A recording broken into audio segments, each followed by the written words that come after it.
Shark? House House. Shark. House Shark. Don't tell me anymore. I cannot wait to find out what what else are we going to pick to go with House Shark? Well, That's the real problem. there's also Shark Lake. Oh, yeah, done. Problem, And Freshwater it's shark movie. That's not perfect. that I need to sell you on it, but it does star Dolph Lundgren. Yeah, I mean, I was sold before I heard about Donnie Al. Dolly Al. But, yeah, no, I'm completely there for Shark Lake. Whether or not he's in it. But, can I just say I love how much work Dolph Lundgren is getting? Like, I don't know what flipped the switch that it was okay to hire Dolph Lundgren for your terrible direct-to-video movies. I guess but he just, he likes a paycheck. He'll be in your movie. Oh, no, totally. But there's any number of actors who will be in your movie who weren't getting work. And suddenly, just like, Dolph Lundgren's getting all of this work, and I love it. Yeah. I'm a big fan of Dolph Lundgren, as you know. I think he's a fantastic performer. Whether or not he's a great actor, I think he's just fantastic on screen, and as I often say, looks so much better now that he's an old man than he did when he was young. I don't know about that. I think he's got an amazing, super memorable look to it now. Like, he was always a pretty guy. But it's like, now, with this old man face, he's like, damn, you look like old-time, super interesting actor. Handsome. I mean, yeah, he used to be pretty. He used to be super pretty, but it's like, now he's just got one of those amazingly interesting faces. Mm-hmm. Yeah. Okay, here we go. So I'm just going to tell people that this exists, and then we're off. Or are we? We are? Oh, okay.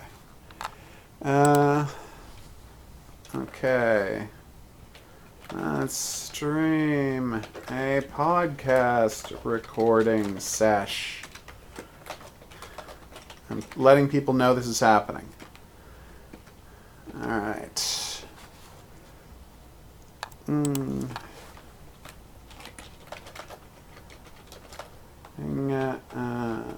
AVOD with you can buy for a listen here. Hashtag Agalos. Alright, done and done. Oh, hashtags. You're the best? Yeah, I'm going to say the best. Alright, so tweeted. It's getting too warm for you and you're going? Okay. Lazy Rider's fleeing the room because the moment I have to turn on the air conditioner to do this because the air conditioner is literally, is that 18 inches? 14 inches from the microphone? Yeah, it's like 14 inches. Just here's how it sounds. I just wanted you to hear this. Oh, God. Yeah, so I have to turn off the air conditioner to record. And that's the consequence. It gets super hot in here super fast. Yeah, it's really bad. Okay. That might be 1 foot. It might be 1 foot away from the microphone. All right, so I guess let's do this now. All right. Hold on. Oh, neck just popped. Okay. Let's see. They took John Henry to the graveyard. You know, I probably shouldn't sing John Henry's a Steel Driving Man right now. I mean, I can't think of a good reason not to, but I probably shouldn't. Alright, so, let's just get this started. Make sure the file exists, as you do. You've already sent me the notes, so I'm good to go as well. There's the file. Alright. We're set. Let's do this. Got Agalos queued up. I checked to make sure my microphone wasn't muted for the stream this time. Oof! Oh, that was embarrassing last time. So, 5 seconds and we'll do this. Drinking some water first. That should last me an hour.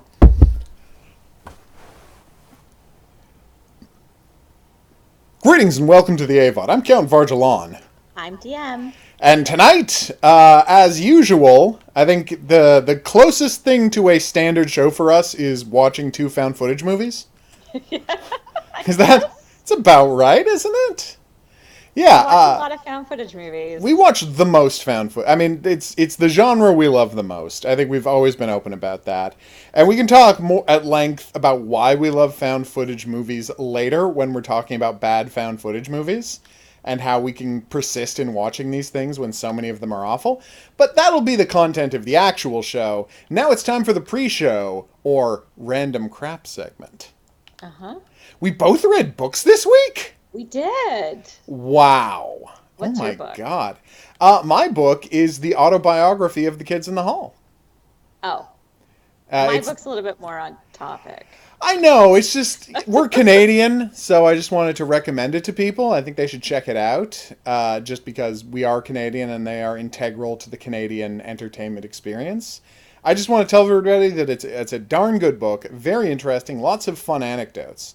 But it is a perfect example of why you should never do an authorized biography. Which is, it's always going to soft pedal the darker parts of things. And that is my biggest problem with the book, how it just kind of like does not tell the full, grittier versions of these stories. Like, Dave Foley is obviously still doesn't feel great about how all of them broke up after the movie and over the filming of Brain Candy. And so the whole Brain Candy part of the book is massively lacking commentary from him, because obviously he just doesn't want to talk about it. But because they need his participation for the rest of it, nobody is going to talk too badly about him. So it's like you don't never really feel like you're getting the full story. For example, I think maybe it's Mark at one point, and it says he refused to do any drag characters in the movie, and they're like, we suspect that that's because his Hollywood management told him if he played any drag characters in the movie, it would hurt his career chances going forward. And so he wanted to put that behind. Exactly, right? That's a pretty shocking thing given the history of the Kids in the Hall. And you kind of think like, wow, I'd really love to hear Dave Foley's thoughts on Mark saying that. But Dave Foley doesn't say a damn thing about the production of the movie. So you got this thing that's just hanging out there, and so it feels like half a book in some ways as a consequence, because they always shy away from the rougher stuff. For example, you're familiar with their famous sketch, Dr. Seuss's Bible, right? I don't think I know that one. Okay, well, they did a thing about that it tells the Passion of the Christ by Dr. Seuss. It's really good. Like, it's a really good sketch. And you can just look this up online. And the thing is, so they the only reference to it is they talk about, their process. And they mention that the CBC found it controversial. But they could completely leave out of the book that the CBC refused to air the sketch. And so as a consequence, they filmed and aired a gibberish sketch that makes no sense, that has no plot, no characters, barely any jokes.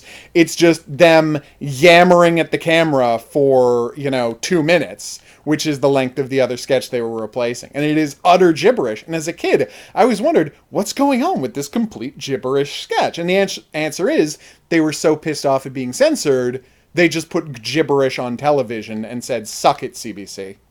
Mm-hmm.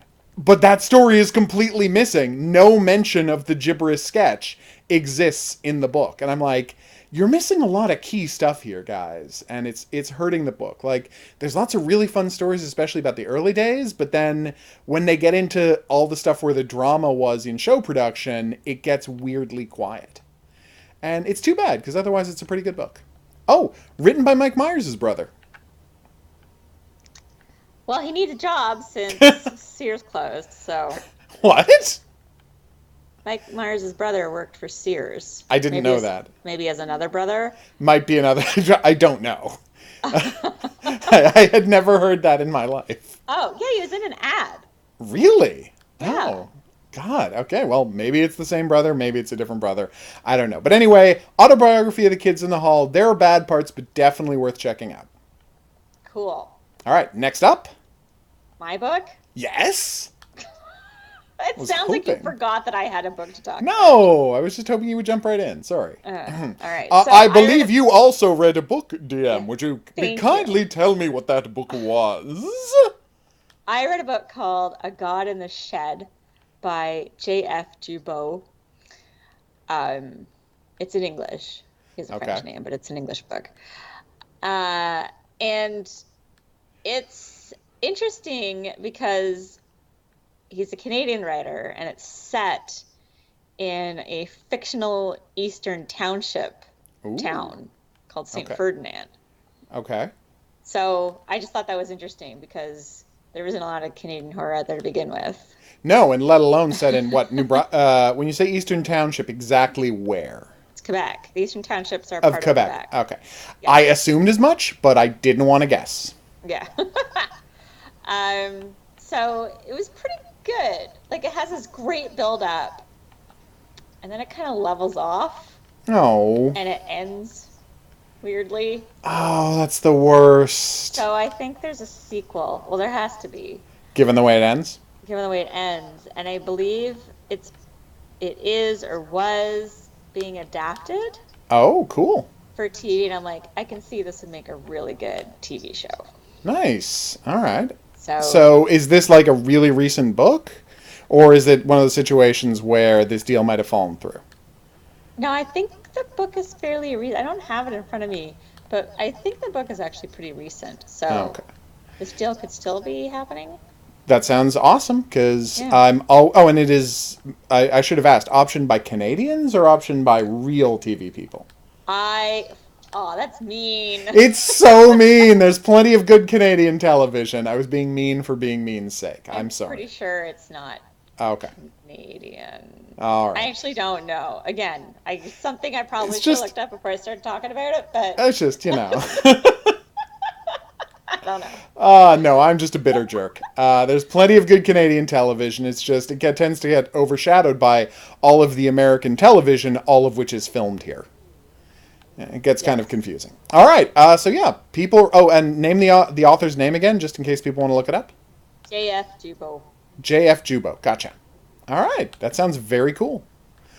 Yeah. All right. So next up, I just want to recommend a documentary. I'm not going to talk a lot about it because it's super depressing, but I thought it was an incredibly high quality documentary that everyone who wants to be super depressed can look up. It's on HBO, and it's the documentary about the Larry Nassar scandal. That horrible child molester who was an Olympic coach. I know, it's really hard to watch. It's really brutal. I'm not saying anybody should watch it, but if you want to watch a fantastic documentary on the subject that does an incredible job, this is the documentary for you. It's wee doggy. It's really, really, really good. I think it's called At the Heart of Gold, and it's just an amazing story about, institutional neglect and, child molestation. So it's a nice companion piece to all those horrible documentaries about the Catholic Church. Oh, Jesus. I mean, it's true, but that didn't sound good, and now I understand that as I said it. All right, so be sure to check that out.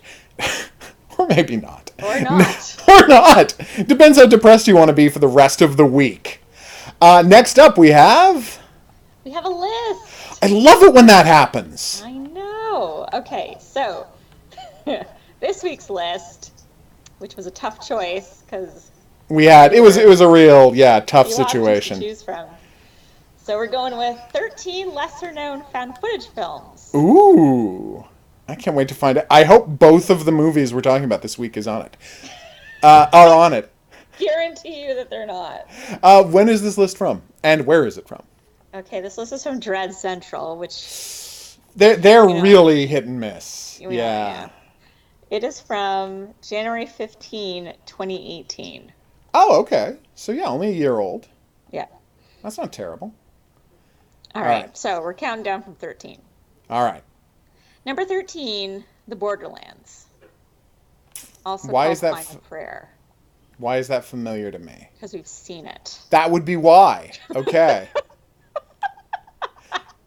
I mean, I'm sure if you started telling me about the plot, which you're about to, I'll remember it, but the title is only dimly familiar.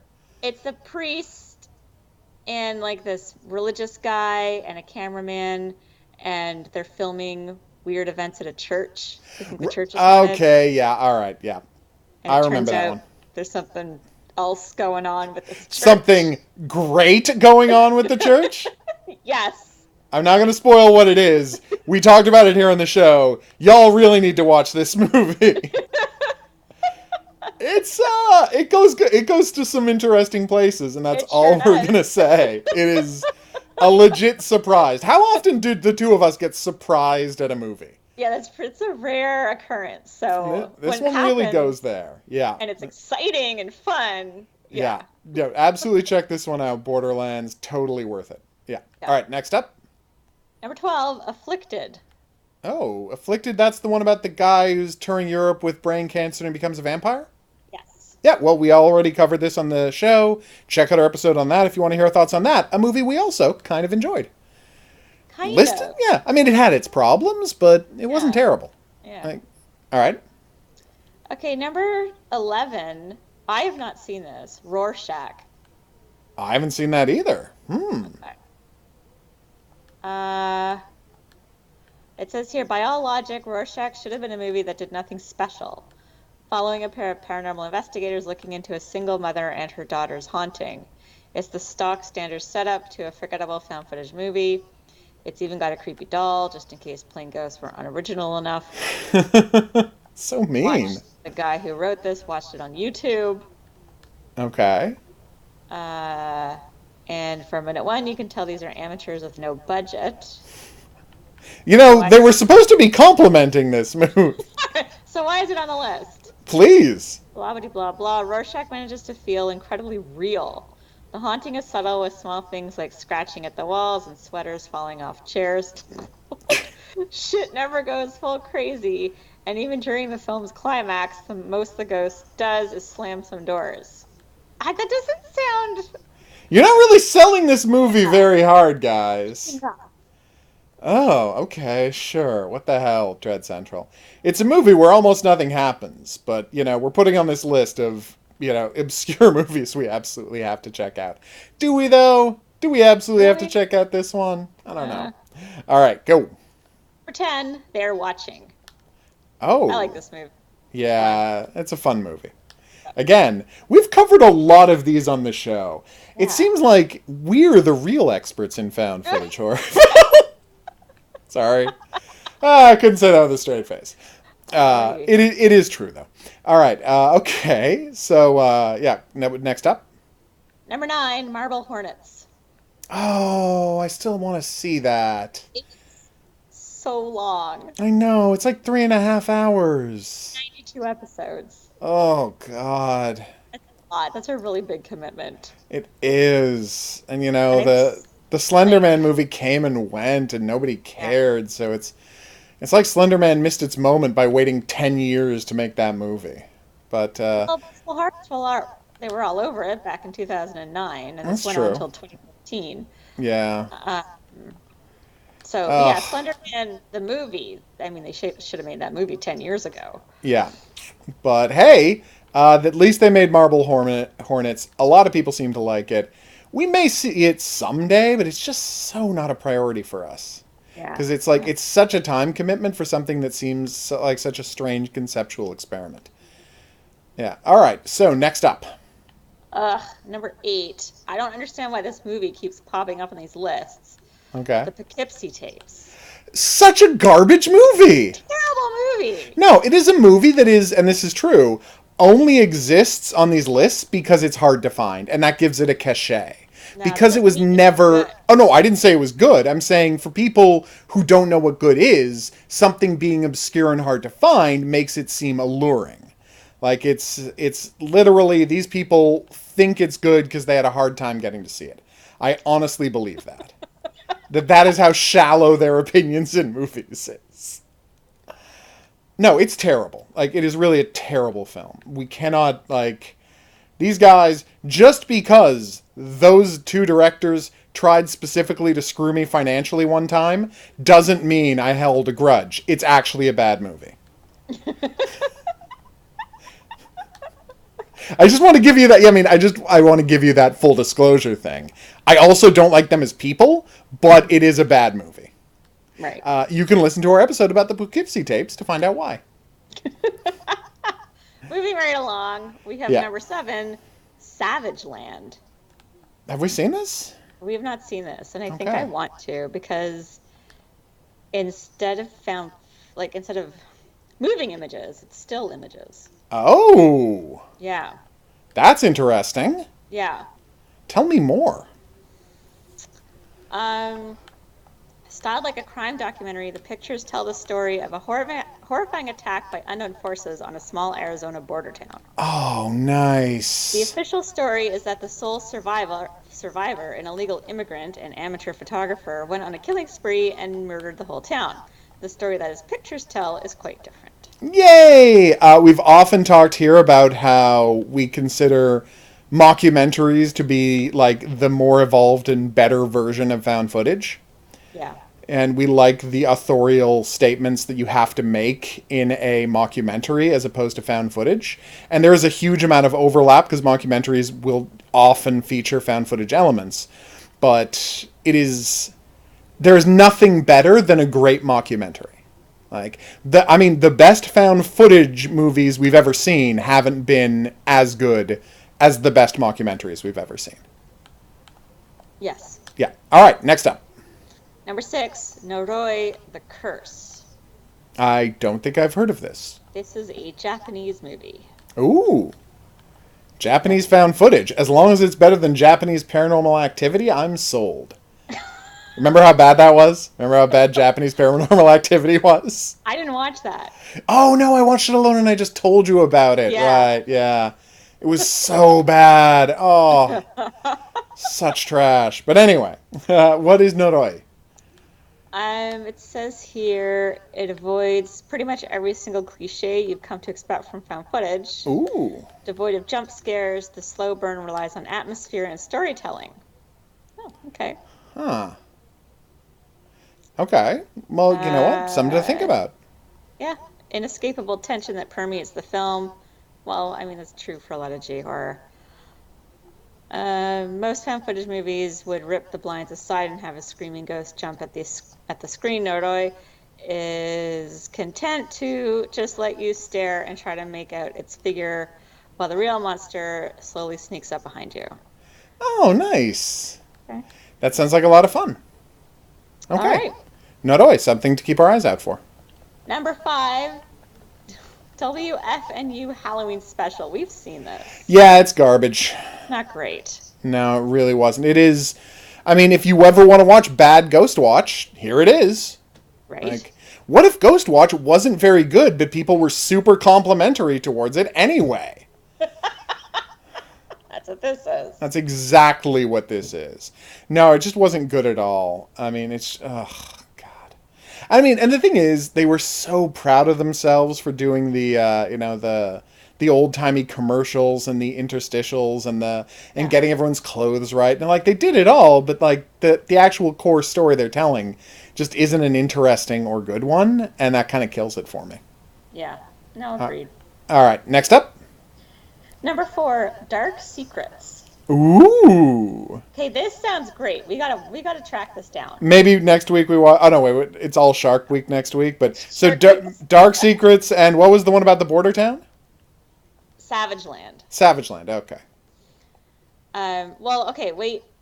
Don't say anything yet, because Dark Secrets is actually a 10-episode series. Oh, tell me more. Okay, the premise is that during a demolition of an abandoned industrial building, a locked door is found in the basement. Inside is an archive of all sorts of strange paranormal events collected by an unknown individual. Building on these files, the show interviews various witnesses and experts to try to get the whole story. That sounds like... So is it one big plot, or is it like an anthology? I don't know. This sounds like a lot of fun. I know, right? Sounds great. Yeah, okay, I could Sounds totally... right up our alley. Yeah, I could totally see us checking that one out. So yeah, Yep. Dark Secrets, here we go. Dark Secrets. All right. File that one away. We gotta track it down. Okay, Dark Secrets, done. Okay, number 3, and I don't know why this isn't number 1. Oh, Ghost okay. Watch. Yeah, Ghost Watch, obviously. Yeah. Ghost Watch is... I mean, I want to hear what Dread Central has to say about Ghost Watch, but Ghost Watch is obviously the best mockumentary ever made. Mm-hmm. Okay. What do Number they have 2. to say? Oh, no, just tell me what I do actually want to hear what they have to say. Oh, I've been sarcastic about them in the past, but I am curious. Styled to emulate a live BBC broadcast, Ghostwatch follows a group of reporters. Do they know that it's actually the Crime Watch people? No, they don't. They don't know that it's well, like that it's the actual real celebrities who might have been on Crime Watch and were like fixtures on people's TV screens, Yeah. all Okay. playing themselves. Yes. Okay. Follows a group of reporters as they document the haunting of a single mother and her two daughters. Hounded by a ghost they call Pipes, the otherworldly assaults steadily escalate as the night continues. Unlike most other found footage films, it doesn't just stick with the camera crew the whole time, instead switching between the studio footage and the crew at the house. The effect is quite convincing, enough so that it caused a War of the Worlds style panic when it first aired. I learned something interesting about that the other day. It's reported that the BBC switchboard lit up with people trying to call into the live program, and there are actual reported cases of PTSD. Oh my god! Oh, I love it so much. Attacked by the program. Oh. Oh my Yeah, god. maybe they don't realize that these are like the actual BBC personalities from Crime Watch, and that's why people thought it was real. Yeah, like they're all real like these are all super real people who, even if they're not, I mean, for example, like one of them is not from Crime Watch. One of them is like one of the guy, like a kids TV show presenter, and he's also from Red Dwarf. But it's like they're all like super famous people and the kind of people who would be on a Halloween special, right? And that's what makes it so perfect.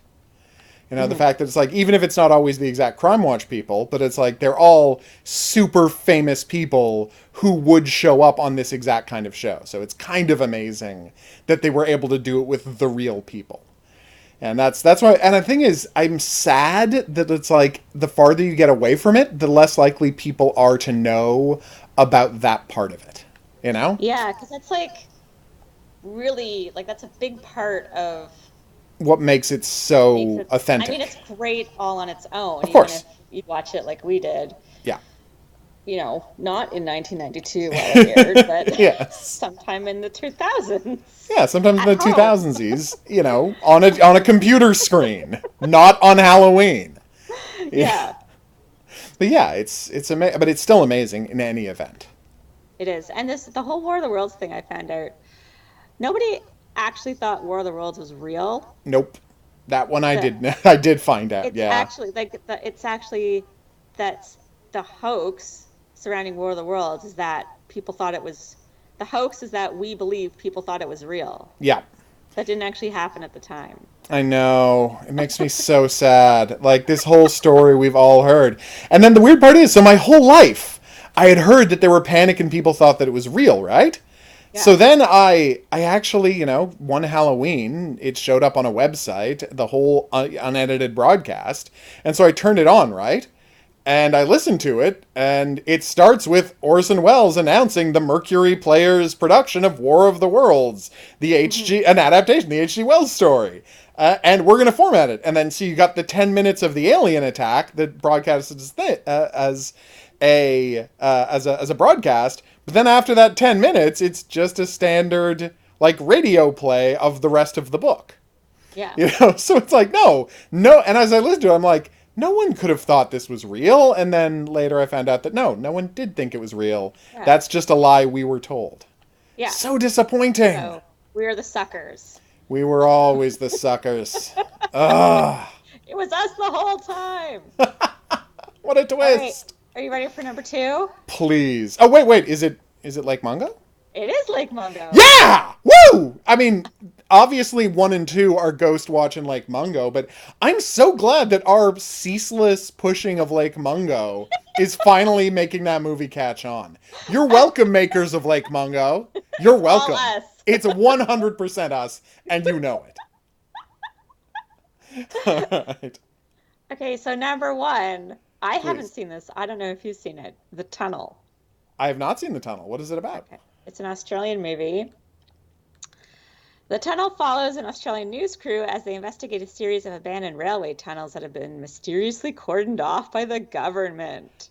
That sounds like a ton of fun. And if these guys, who are smart enough to put Ghost Watch and Lake Mungo at the very top of their list, think this one is better? Like, we've had our problems with the authors at Dread Central in the past, but I think we now owe it to them to check out the tunnel. Okay, but lest you forget, Poughkeepsie Tapes is on. Is also, yeah, but 2 and 3 were Ghost Watch, and Yeah. like that's not nothing. I don't think I'm not suddenly saying they're great, but that's not nothing that they put Ghost Watch and Poughkeepsie and sorry. Now you got me thinking about it. And Lake Mungo right at the top. So yeah, okay. Like there's a good chance that these are going to be worth checking out. So we're at least open to it. I think, is that fair? We're at least open to it? That's fair. All right. Cool. So, yeah, decent list at the end there. We had some suspicions, but you know what? They've got 2 things we want to check out. And now, looking at it, we've got, like a really, really highly recommended one that might be worth checking out.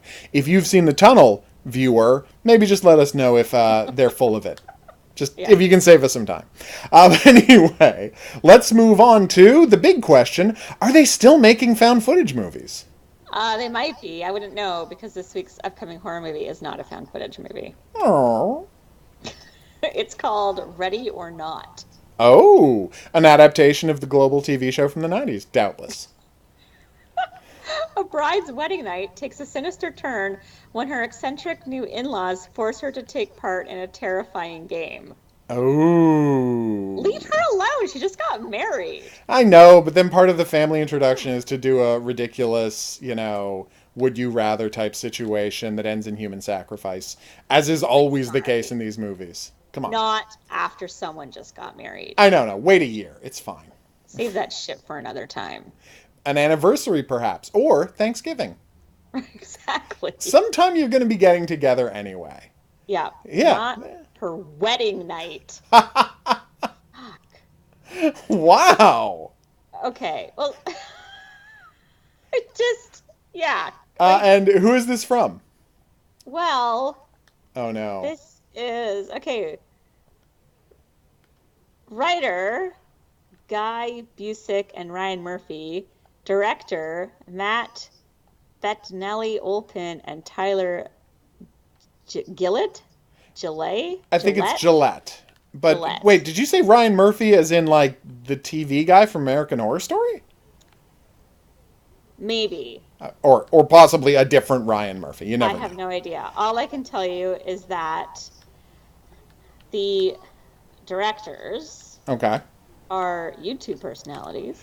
Ooh. Also known as Radio Silence. And have helmed a segment in the VHS anthology. Oh. As well as Southbound. No, Southbound is trash. Southbound is not good. Southbound was such... Oh, which segment?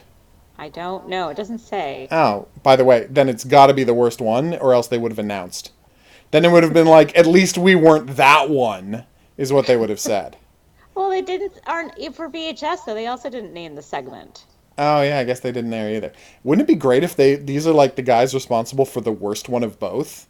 Like, if they were responsible for both the framing device in VHS. That's right, the framing device was the worst part of VHS. And there's some bad parts of VHS. That's how bad that framing device was. And then, what was the worst part of Southbound? The guy looking for his sister in the hell bar? No, that wasn't the worst one. No, that's pretty bad. They're all really bad. I honestly don't remember a lot about it. There was an alien one. The one where, like, the girls get in with the cult. Like, hang out with the cult and they get brainwashed. The one where the guy hits the girl and then it just gets dumber and dumber. Oh. I don't remember that. Yeah. It's not a good movie, is the point. And none of the segments were any good. Southbound. Don't watch it. All right. Yeah. So that is definitely something we're not going to be checking out. Nope. But if you want to, it's called... I've already forgotten the title.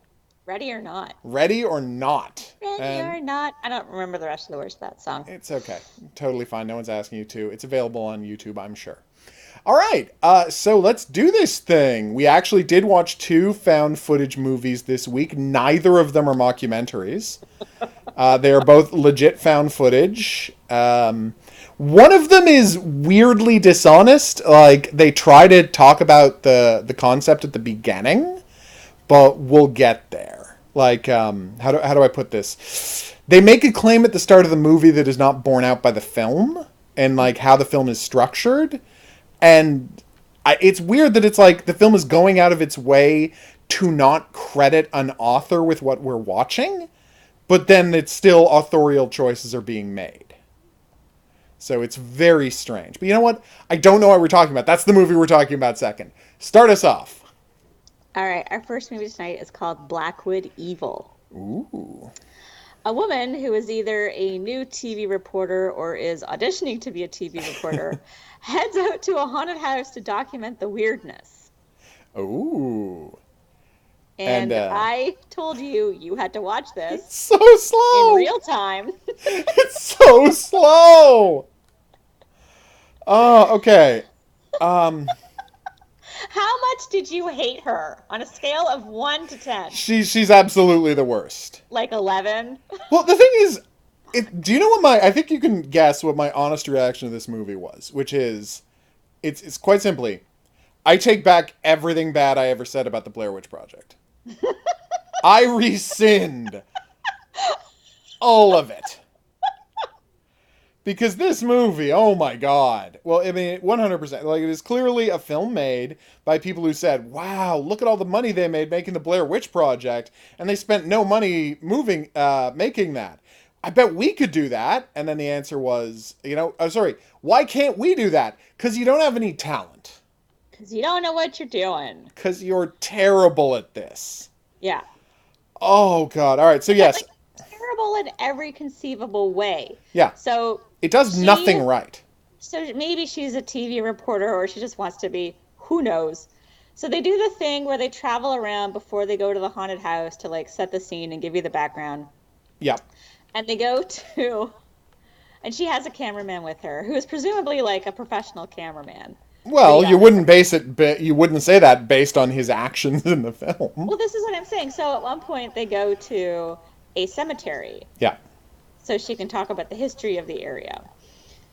And we do hear a nicely creepy story about everybody in town getting killed one time. We do, but where they choose to stand, their car is in the background with the door open. Oh yeah, no, it's terrible framing for a shot. And the shadows are all over the place, and it's just like, I don't understand why you couldn't just stand somewhere else so you didn't get the fucking car in the shot. No, and literally, step 5 feet to the right, cameraman moves 10 feet to the right, boom, you're done. Like, it's not... We really want this one grave in the shot. Like, why? The grave... That one. Well, no, it's a pretty... In their defense, it is a pretty big grave. It's a big... No. Yeah, it's got, like, that's the largest grave marker, I think, in the cemetery. Oh, yeah. But at the same time, it's like, you should be better at this. I know, especially if your character is a professional news cameraman. Not really selling me or on again, professionalism. maybe just wants to be. But even if you just want to be, you got to be better at it than this guy. Yeah. Like, you totally do. It's so She's frustrating. Terrible on camera. She keeps flubbing her lines. She can't get her story straight. She has terrible, not diction. What's the word I'm looking for? Elocution.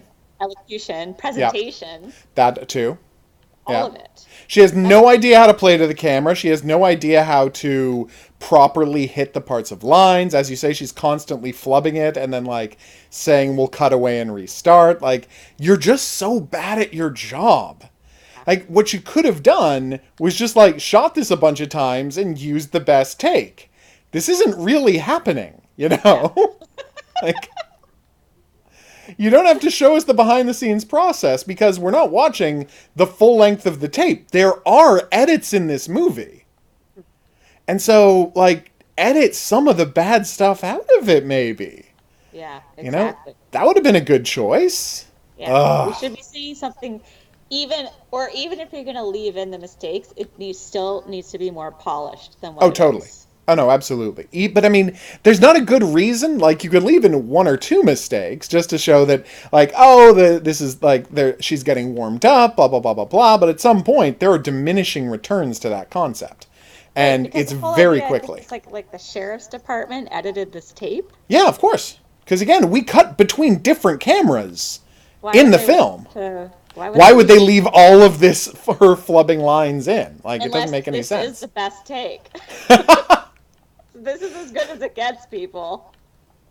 Oh, God, what a terrible idea. No, but it's like she redoes lines within the film. She's redoing lines. Well, then cut out the part where she didn't have to, like, where she's doing the line successfully. Right. And It's just not leave that the one where the complicated. guy drives up and tells him to fuck off. Yeah, there you And then he's go. like, oh, I get to be on TV. Okay, I'll talk to you. Yeah, You that, just told him to leave. You were going to run them out of there. apparently he's very, very fame hungry, I I guess. guess. Everybody wants to be on TV. Apparently. Seems to be the message. Well, that's definitely her He doesn't have motivation. anything to Offer? contribute. No, got he has nothing nothing to say. offer. No. Which is kind of weird in and of itself. And then they go to the haunted house, which is just like some rundown shack by the side of the road. So disappointed in the house. Oh my god, I'm so disappointed in the house. Like, come on, guys, we needed something. Like, give us some interesting visual, or give us some reason to believe that this house looks like it's been here for 100 years and was the site of a previous horrible massacre. Like, what was the one I was gonna say liked so much, but we only had middling opinions about it. You know, the guys who did the haunted house at the old hotel, and then Hell House? Hell House. Yes. Wow, how could I not remember Hell House as a title? I am ashamed right now. Time you've done that too. I know, it's terrible. Well, it's in my defense, it's such a generic title that you see why. Yeah, it goes right out of my head because I want to say, what's that movie about the Hell House? You mean Hell House? No, that can't be it. It No, can't the just be other called one's Hell Hell House. House. Yeah, The the Hell other. House too? Technically, it was Hell House LLC, but yes. But anyway. No, but it's like a good thing about that movie is they found a location where you're like, yeah, this looks like a legit old place that stuff has gone down in. Mm-hmm. Like, you buy that location in a way that, like, this house is just so nondescript. Like, there seems to be nothing at all creepy about it. It's just like, yep, there's a house. There's not much furniture in it. Thanks? That's all you got going for it? It's just an abandoned house that they got permission to film in, and clearly it's like a place where kids go to party. Oh, absolutely. So, like that's really all it is. The problem, it's right by the road. Yes. Which is a problem for the movie, because kind of a big problem. It's supposed to be secluded, and isolated, and all of that stuff. But no, it's literally right next to the road. Later on in the movie, when people are running away, it's like, well, just go to the fucking road. Yeah, there's a road right there. Just run down the road. Maybe the demons won't catch you. I mean, I don't know how fast they can run. Maybe they can't leave the property. At least put in the effort. Take a shot at it. Yeah. They're very frustrating characters. It's a very frustrating film. So they get to the house, and the owner is there, and she's supposed to have some agreement where he'll just drop off the keys, and they can spend the whole night in the house. And he's like, I want to get this over with as quickly as possible.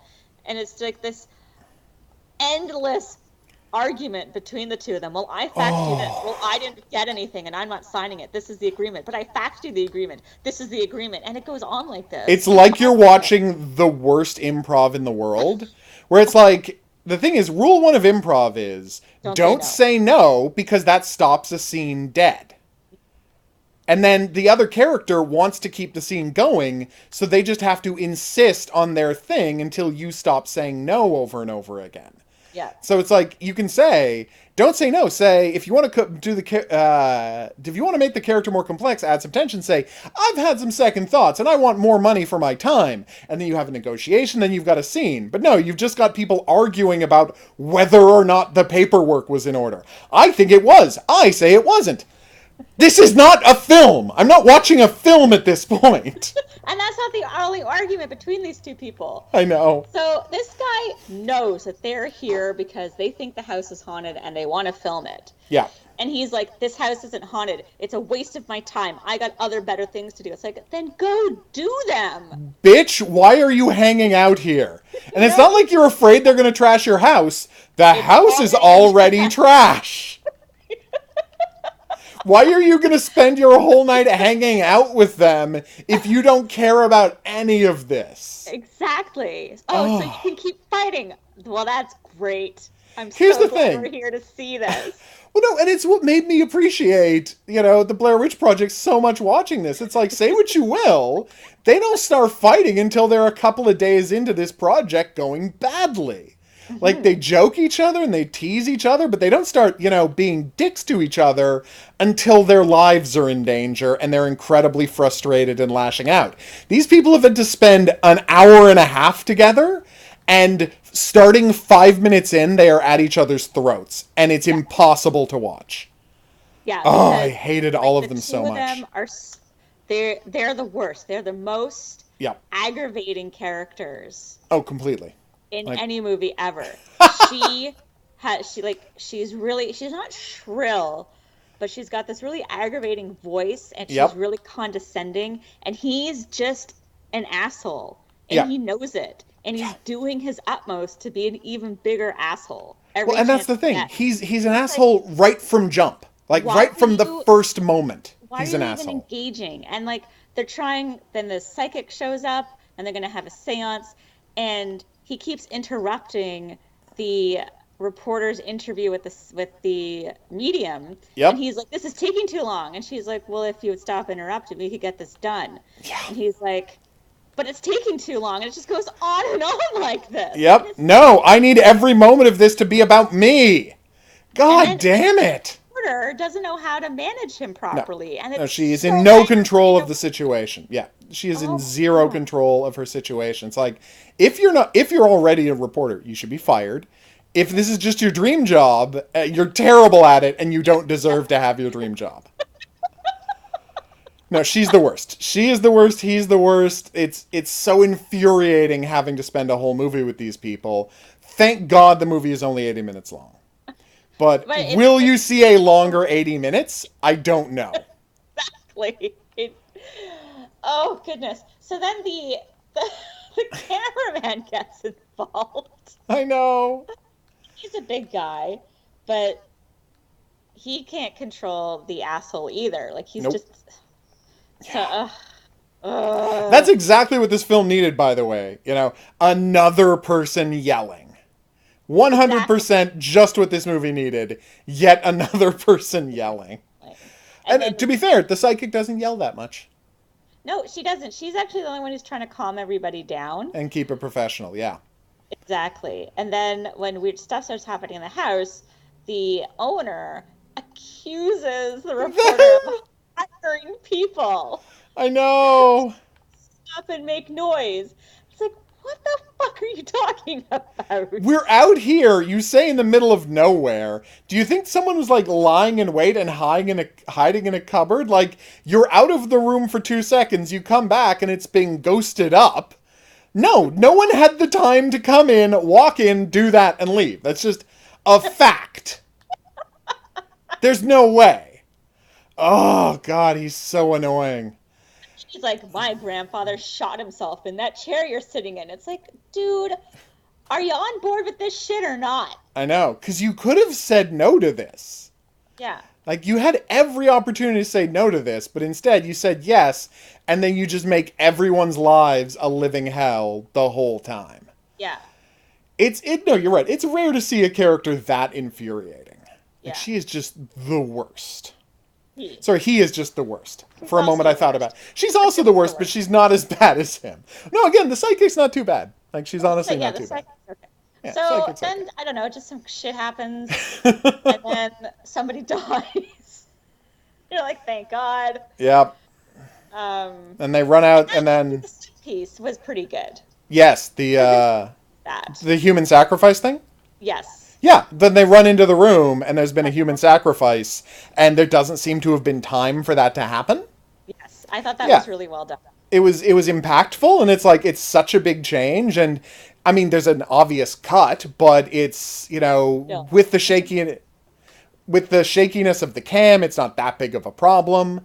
They walk in the next room and she's just, duh. And it's like, you're right, it plays. Like, it really does play. Because it's such, you're expecting maybe you see somebody with a slit throat, maybe blah, blah, blah, but they actually go straight to, no, like, full-on human sacrifice has happened in a second while they were out of the room. And you're like, okay, like, maybe they got something to say here. And then the rest of the people die in completely dull and anticlimactic fashions. Yeah, to the point where I think the human sacrifice is kind of where this idea started and ended. Yeah. And they kind of built their whole movie around that one moment. Yeah. No, they really did. And it's, I mean, you credit where it's due. It's a good moment. Yeah. But But is there it are worth people watching the who whole die. movie? Is it worth watching the whole movie to get to that moment? No. It is not. It is 100% not. So yeah, fun fact about this movie, it was made in 2000. So when we compared it to early Blair Witch Project ripoffs, and how they must have just seen Blair Witch Project and said, we can do that, it's like accurate to say that must have been the origin of this film, because it came out a year after the Blair Witch Project. It honestly feels like someone heard about the Blair Witch Project at South by Southwest and they're like, quickly, let's go and do that. We're in Texas. Yeah, it won't take very long. We'll just do it over a couple of days. We can get this done. That's true. We can. It would be funny to find out that they didn't do any retakes and they only shot 88 minutes worth of film. What's in the camera? Just call it a movie. Done. So we should say they do. The name of the town, I think, is supposed to be Blackwood, but they call it something else at one point. Yeah. And then I don't know if you caught this, but there's that card at the start of the movie that explains. Yes, why? Yeah. What you're watching. Yes. And it's referred to as the New York. Yes, incident? the New York incident, because it's set in New York. Yeah, because it's set in New York County, Texas. But it's there's no reference to that anywhere. I know, it's really weird. Why did you put in that title card? But also, there's a spelling mistake. Yes! You thank God you noticed that too! Oh, I thought I was going crazy. There's a wrong it's and a spelling mistake in the opening title. There are 2 grammatical errors in the opening title. Oh my God. Oh God, this movie. It's so frustrating. It's so bad. Oh, damn you, Blackwood Evil. So yeah, not worth your time. I think it's fair to say. Definitely fair to say it's not worth their time, right? They don't have to rush out and see Blackwood Evil. You might want to rush out to avoid seeing it. Nice. Rush out to avoid seeing Blackwood Evil. Next up, we have the first film in the Bad Ben. Are you ready for this? Quadrology. Quintilogy. There's 5? 5 of them. I thought there were only 4. Oh my God. 5. Wow. All right, go for it. After buying a house he intends on flipping, a guy chalks up the noises of moving furniture to people breaking into his house. Then he thinks maybe it's a ghost. Too late, he learns it's neither.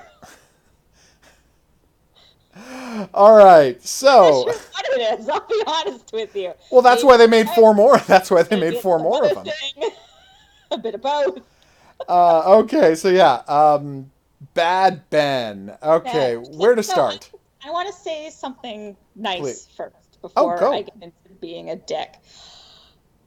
I am impressed with what this guy managed to accomplish. Yeah, it's like a film made by one guy. Yes. And it's actually pretty impressive, all of the stuff he pulls off in this movie. Yes. There are a lot of, there are feats of editing, there are lots of good visual effects stuff. There's good stuff in this movie. There's good found footage stuff in this movie. There is a ton of really stupid found footage stuff in this movie, but there is there are worthwhile scenes to this movie, and I ended up feeling pretty positive about it by the end, just because it was better than so much of the garbage we watch. Yes. Yes. But it's not a good movie. No. What this guy managed to accomplish with the tools that he had is impressive. Really good. I know. I think it's absolutely really good. So yeah. So way to go. Thumbs up.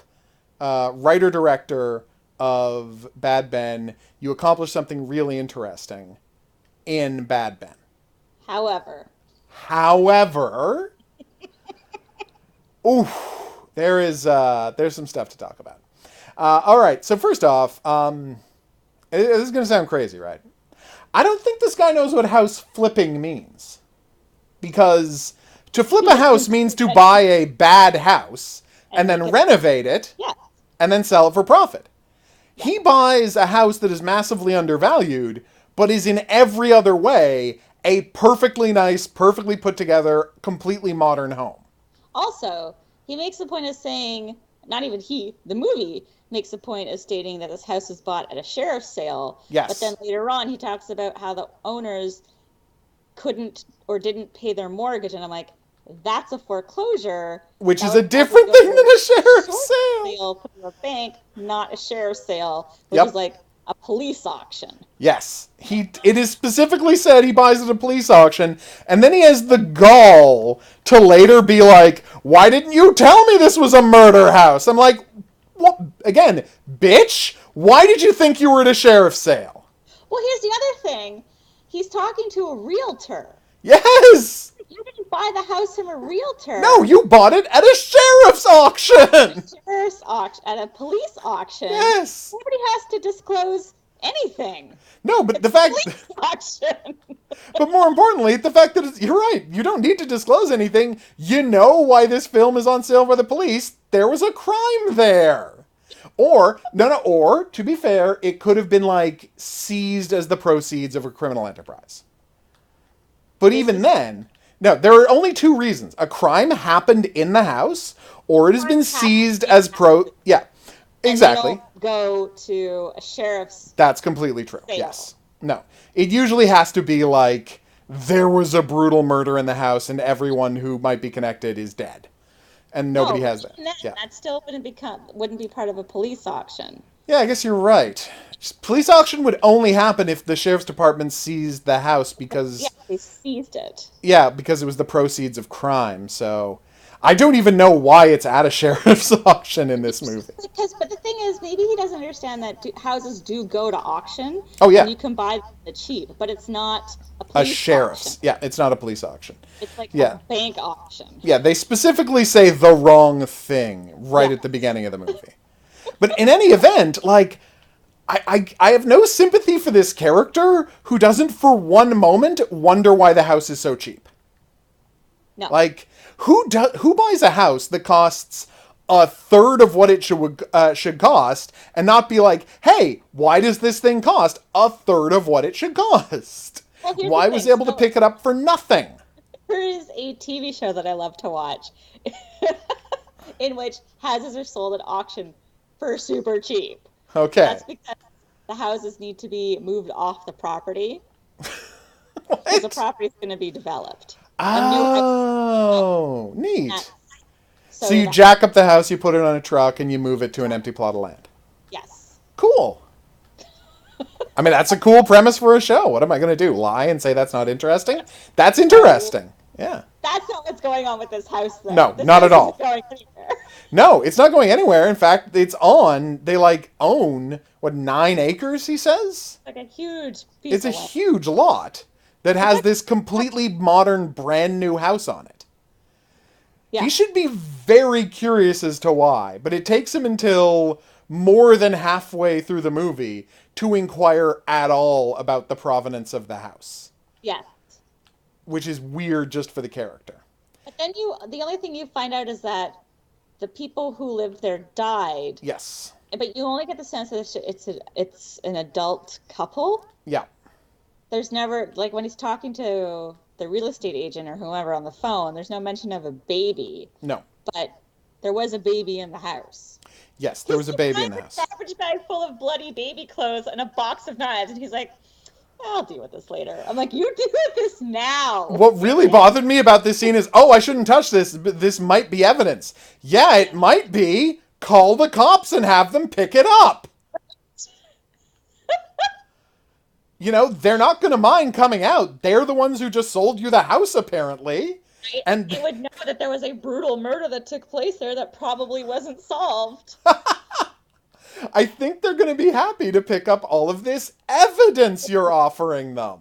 And touching. Oh my god, dude. You're the worst at this. He finds a grave in the backyard. I know! And he immediately desecrates it. But he says, he's like, I can't have this shit here. It'll scare off potential buyers. I'm like, just tell them it's a pet. Yeah, tell them a pet died there. Problem solved. Yeah, well, I think a baby was murdered in this house and then buried out back. Don't tell people that. Lie You know, to them. they already didn't tell you that there was a couple murdered in the house. You cannot tell the next people that there's a baby buried in the backyard. Just let those lies snowball. I know. But the thing that bothered me right up front, right? So they get into the house and he finds so he is in this only for the money. He has made that 100% clear from the moment we meet him. This is a profit-making opportunity. That's not a judgment of him. That is a fact about why he is doing this, right? He makes that 100% clear. So then he's like, ooh, I found this later, after the scene I'm about to talk about. He's like, ooh, a talking toy from the 60s. This could sell for a good amount on eBay. Ooh, maybe I could sell this lawnmower, this snowblower. This is all turning out, big profits for daddy. But then, right at the start of the frigging movie, he opens the door. There's a print of a Bible passage on the wall that looks old-timey. There's a super ornate cross, and there is the Lord's Prayer. There you go. Right? And then there is as he said, the oldest, most ornate Bible he's ever seen. And I'm like, you are a man who wants to turn a profit. And his reaction is, I'll just throw this Bible in the garbage. Well, he even says, he's like, ooh, I can sell this. And then immediately dumps it in the trash. He throws it in the garbage. What are you doing? Like, do you know how much that Bible is worth? First of all, don't throw out a Bible. Yeah, just generally don't throw out a Bible. You can give it away. It's fine. There are homes where people will appreciate that Bible. You can throw out any book, as far as I'm concerned. No, have I burned a book? Yes, but only because it was severely water damaged. Oh, my dad once burnt a book. Really? He threw it in the fireplace because it was so bad. Oh no! Mine was throwing in a fireplace because I had a bunch of books that were damaged in a flood, and so I'm just like, well, guess I'm burning some books. But it was not a Shirley Jackson's The Lottery type situation for me. That's a Simpsons reference. But anyway, but yeah, it's very frustrating because you watch it and you're like, whether or not you're curious about why they had this super ornate old-timey Bible, at least consider selling it. One scene later, we will find out that you love eBay, so maybe at least find out what eBay thinks of this Bible. And this amazing ancient ornate cross they have is like, cross in the trash, Bible in the trash. In these politically correct times, you can't have crosses up in a house you're trying to sell. And I'm like, religion isn't political correctness. No, it's not. No one is demanding you not be religious, you unbelievable dick. I got to take all the religious stuff out of here because it's not politically correct. It's like, that's not what that means. I mean, yes, we can have a conversation about the inherent sexism in, Judaism and Christianity, but no one is going to look at the fact that there is a cross on the wall of a house and say, ugh, this offends me. I'm not going to buy this house. Crosses come off walls. But the odds of it are not big, and that's not what political correctness is. Yes. Ugh. It's so frustrating, this movie. But I want to point out that we have just been talking about his poor skills as a businessman up until this point. We haven't even talked about the ghost. No, this is like the first 10 minutes of the movie. I know. What is wrong with us? Oh. Okay, so let's get to the ghost. So it's just like lots of banging in the night. His furniture moves around. But the thing is, so this house is rigged with a very 18 security cameras. System. Yeah. So it's a ton of security cameras, one of which appears to be across the street. Somehow, so you can look at the front of the house all day if you feel like it. I mean, I guess he owns the across the street. It's part of the 9 acres, so it's just weird to stretch a camera all the way over there. But yes, someone did. So we could get a shot of the front of the house. But there's this issue where he calls up his tech support, and he's like, I can only see the camera for the room that I'm standing in. Yeah. And he wants to be able to see all rooms all the time. Yeah. So then there's this, he's told how to make that happen on his app. Mm-hmm. And then we get to see all of the cameras at once. Yes. So it's like, this is going to be really interesting if we stick with this. And then But we no, don't. immediately go back to one camera at a time Following him. following him, or if there's movement detected. But as he said earlier, the camera only cuts after the movement's happened. Yes. And the only time we ever get to see the furniture move on its own, which was really cool, It was very cool. is immediately after he talks to tech support and he sees the footage of the furniture move on its own because he's convinced that someone's breaking into his house and moving his furniture around. Yes. It's a weird thing to... Yeah, no, totally. They just break into your house, they bunch all your furniture up in a corner, and then they just leave. Then they leave right away. Totally normal thing for punk kids to do. Who said it's not? Right. So yeah, he has weird reactions to this. Like, he really does have weird reactions to the situation he finds himself in. But then he, decides that, okay, it is, after he finds the Fisher-Price toy, which he says is 75 years old. No, it isn't. There's no way that's 75 years old, yeah. He's convinced that it's a ghost because he can talk to Ben through the Fisher-Price toy. Yes. Which then disappears from the movie. How does it disappear from the movie? It's because it's convenient for it to do so. So he can't talk to Ben so anymore. Frustrating. What's going on in the basement? Oh my god. There's a locked door in the basement that he can't open, and there's scratching sounds that come from behind the door sometimes. Yeah. Spoiler alert, there's obviously a demon in the basement. We can't be making this any clearer. Well, no, and it's so frustrating because you watch him doing this stuff and you're like, okay, you're a guy, again, who is only in this to make money, who's only in this to turn a profit, and you're already doing a video blog about your pathetic attempts at house flipping. And you have stumbled into the best subject for a video blog that has ever happened on Earth.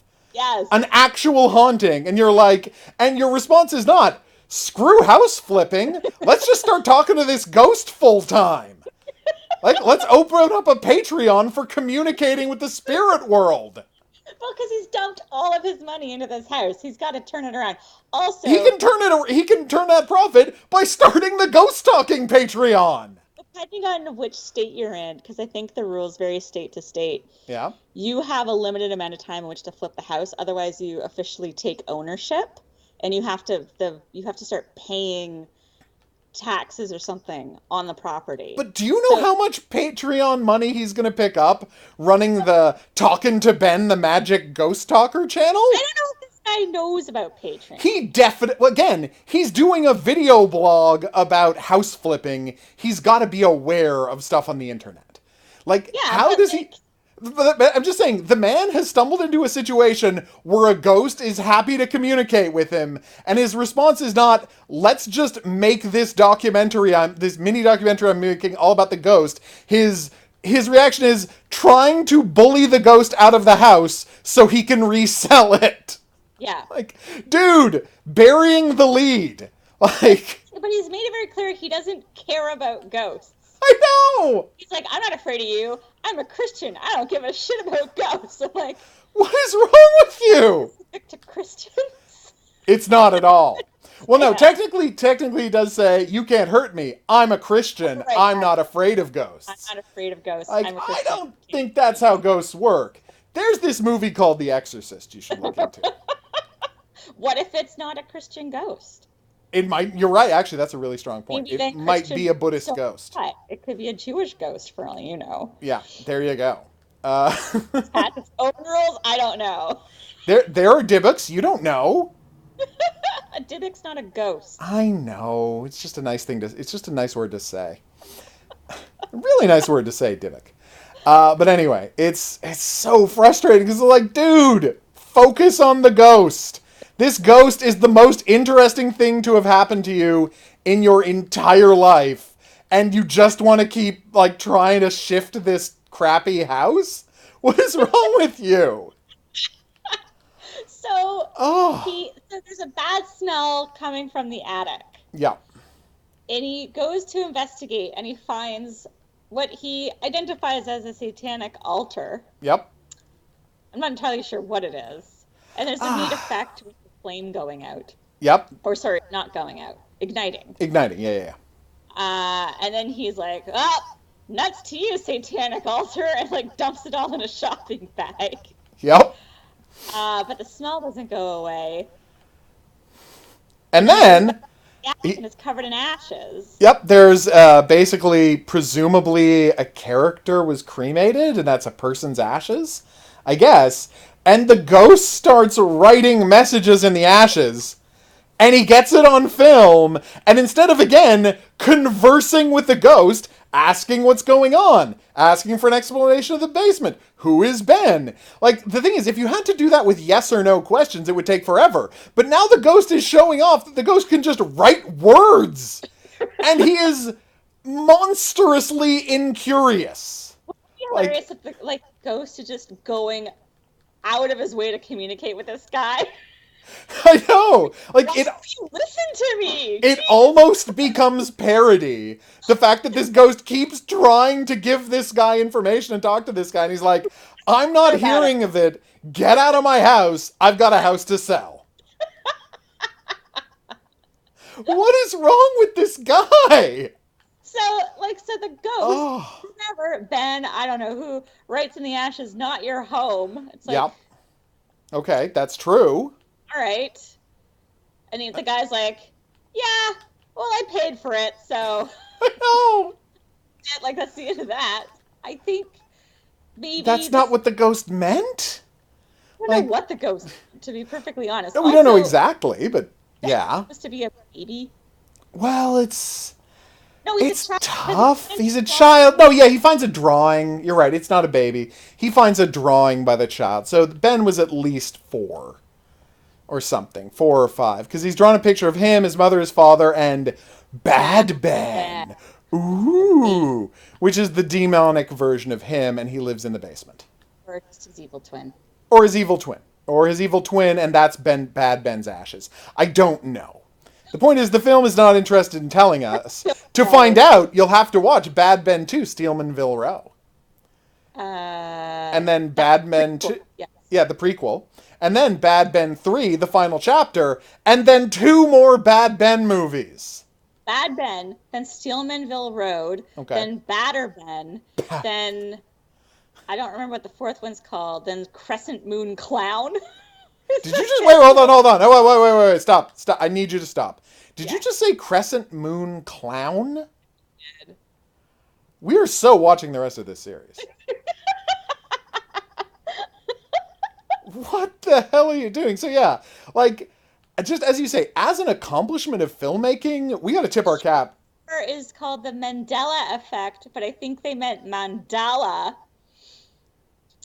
Did they? That's in I think an alternate universe or parallel universes, parallel dimensions. Wait. So we're going to go into the alternate. Oh my God, are we going to go back and forth to alternate dimensional versions of what happened in the first 3 movies? I think it's just the first one. Oh, okay. Well, that's disappointing. I think it's alternate versions of the first movie. Or he's trapped in a loop. Either way, that sounds interesting. Although, by the way, if you want to remake your own movie because you did a bad job the first time, having, the thing be, there are infinite other dimensions. In some other dimensions, the story of Bad Ben didn't go quite the way you remember. Let's check in on one of those. That is the greatest excuse anyone has ever come up with to do a remake within a series. Well, we fucked it up the first time, so back to the drawing board. Exactly. And we'll just say it's another dimension. There. Problem solved.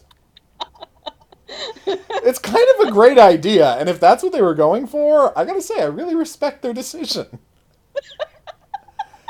Anyway, so this guy, he does his own version of what's either supposed to be an exorcism or a cleansing. Yep. Assumes that everything's hunky-dory, and then he gets beaten up by the ghost. Yep, the ghost just comes into his room and beats him up. He still won't leave. And then I think after that, that's when he decides, I'm going to break down the door in the basement. Because he knows, when the furniture moves, it's to block him from going into the basement. Yeah.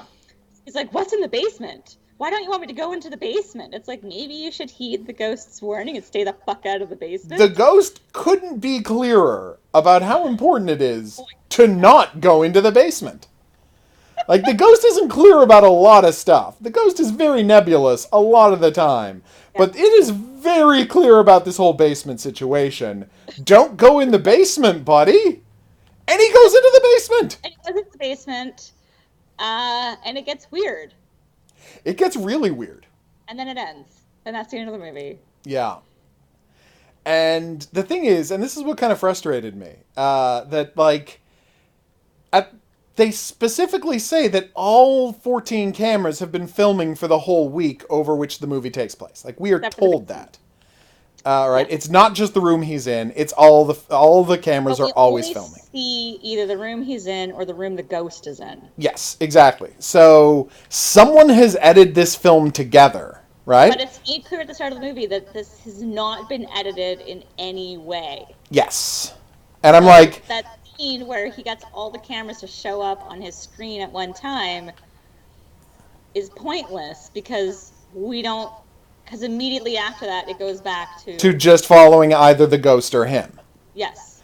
And the frustrating part is, it's like, it's never clear what the rules are around that, because sometimes they will show you just after the ghost is doing something, using the rules that the motion camera only picks up just after something has happened, but sometimes we just watch the ghost doing stuff. And again, authorial choices are being made by someone, and it's weird that the film goes out of its way to insist they're not. No, the only cameras that pick up the ghost do... Oh, no, because doors open and close. Yeah, he also exactly. has his phone. He films a lot of this on his phone as well. Yes. And we are cutting between his phone and the cameras in the house. Yes. Which is weird, because, somebody had to edit that together. That's what I'm saying, yeah. Like, we're editing between his phone footage and the footage that is being recorded at the offsite, which they establish in, like, a couple of scenes into the movie. Mm-hmm. It's like, it's just so frustrating, this character who is... How are you this blasé about having better evidence of a haunting than anyone in history has ever had? Yeah. Like, you've got a ghost talking to you. And you don't care at all. Honestly, that is the part that made it feel like a comedy. Like, it felt like this was a parody of a Paranormal Activity movie. Of just like a guy who, I don't care about your mythology about a demon who has to impregnate a blah. I need to sell this house. This goddamn house. You don't understand what my tax situation is, okay? But if I don't sell this house by the end of the quarter, I'm done. I'm sunk. That's it for me. Yes.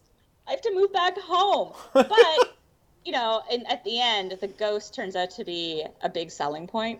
Yes! And it becomes that Kids in the Hall. Premium for a haunted house. It becomes that Kids in the Hall sketch where the guy buys a house with a demon in it. Very good sketch, by the way. Add that to our list. After 2 baths, 1 body. 2 baths, 1 body. Okay, after 2 baths, 1 body, parody of Bad Ben that really focuses in laser-like on the real estate aspect of the story. It could be like a whole real estate trilogy. We just need a 3rd one. Oh my god, you're totally right. Oh, wow. And can I just say something that was very fun? We watched both of these movies on Prime Video. Mm-hmm. And they are both put out by the same distributor. I wasn't going crazy. Called, and this is true, POV Films. Yes. A distributor that only puts out found footage horror movies. That's amazing! I'm amazed that they're still around between 2000 and 2016. They're not. No. They recently just bought the rights to the 2000 movie. No, they have not been putting out found footage horror that whole time. Okay. That would have been great, but no, that's not what's happening here. Oh my god. But yeah, I was just so happy that it's our favorite genre, and there's a distributor out there just working in that genre. I'm so excited. We should go to them with our parody of Bad Ben. Be like, do you want to make a hilarious parody horror movie of Bad Ben? And they'll be like, No, but No. we'll distribute it for you. Yes. Because that's what we do. We're distributors. We're not producers. We're just distributors. If you have a movie, you can bring it to us, but if it's finished. If it's yeah. finished, we're not giving you money. Yeah. Unless you've got a finished film. You want to go make that, fine. We'll take a look at it when it's done. Then maybe. I just kind of love that there's a distributor out there who's just doing found footage horror. Way to go. Like, seriously, way to go, POV horror. So consider checking back here. We might actually check back in with the Bad Ben series. Just to get to the 5th one.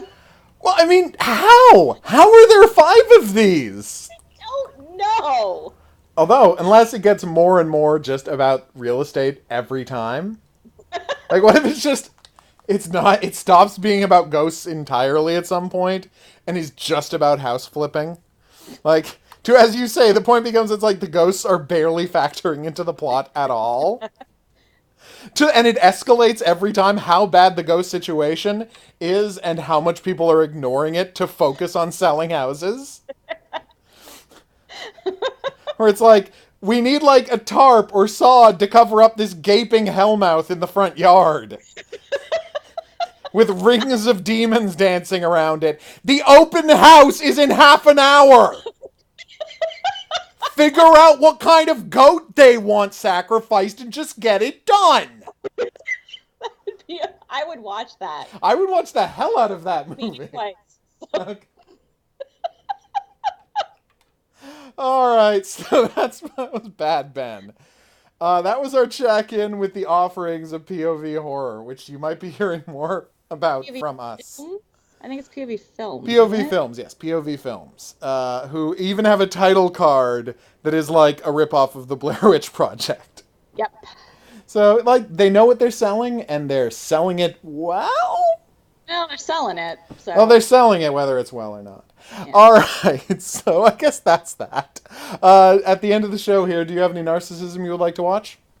Just more episodes of Chicks and Dicks and True North Crime for all your romance and true crime needs. Ooh, that sounds like a lot of fun. Exclusive. You know? Pretty badass. I would suggest that if you're looking for video game content, that's what the Hidden Object Guru channel is for. And of course, for all your Criminal Minds needs, there's Varjalon.com and the Profiling Criminal Minds podcast, which is now well into season 2 of the episodes, although all the way through season 5 have been recorded and pre-posted. So there will be no missed weeks at the Profiling Criminal Minds podcast. Excellent. I think that's a selling point. You can visit the AVOD's blog at theavod.com. You can leave us a comment there. Tell us about your least favorite found footage horror movie about ghosts and haunted houses. You can send us an email at theavod@gmail.com. You can like us on Facebook and follow us on Twitter. And I'm going to encourage you to do all of those things. So until next, I'm going to encourage you to do all of those things. Right. I know, it's rough. I apologize. Recurring issue with you now. It has really become a serious issue. Until next time, I've been Count Varjalon. I've been DM. Thanks for watching and have yourselves a great evening. Good night. And now, as a special bonus for people on the stream, we're going to find out what the 10 worst found footage movies are. We are. God damn right we are. We need to find this out. Okay, so 10 worst found footage horrors. Please. From a website called gbhbl.com. I need to know what that stands for. Games, Brains, and a Headbanging Life. I hate everything about that. It's spelled brains. Oh, God. That's so much worse than I thought it was going to be. All but right. Anyway. Counting down from 10. All right. Number 10, Hollow. Have we seen Hollow? No. Okay. We All have right. not. Someone named, this is true, just a random browser dropped by the stream. I can't decide if that's clever or not. I kind of like it. All right. Next up. All right. Okay. Okay. Number 9, The Amityville Haunting. Oh, I haven't seen that one. I'm kind of curious about it.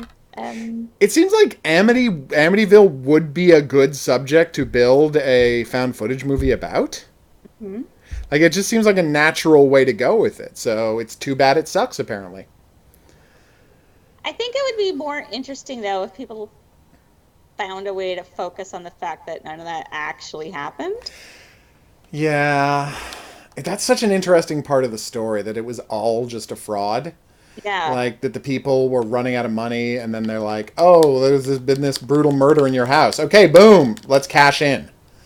exactly. In many ways, the opposite of Bad Ben. There's been a brutal murder in your house. I don't care. I don't want to hear about it. Shut up. Shut up. Dude, no! You're just leaving money on the table at this point. But anyway, continue.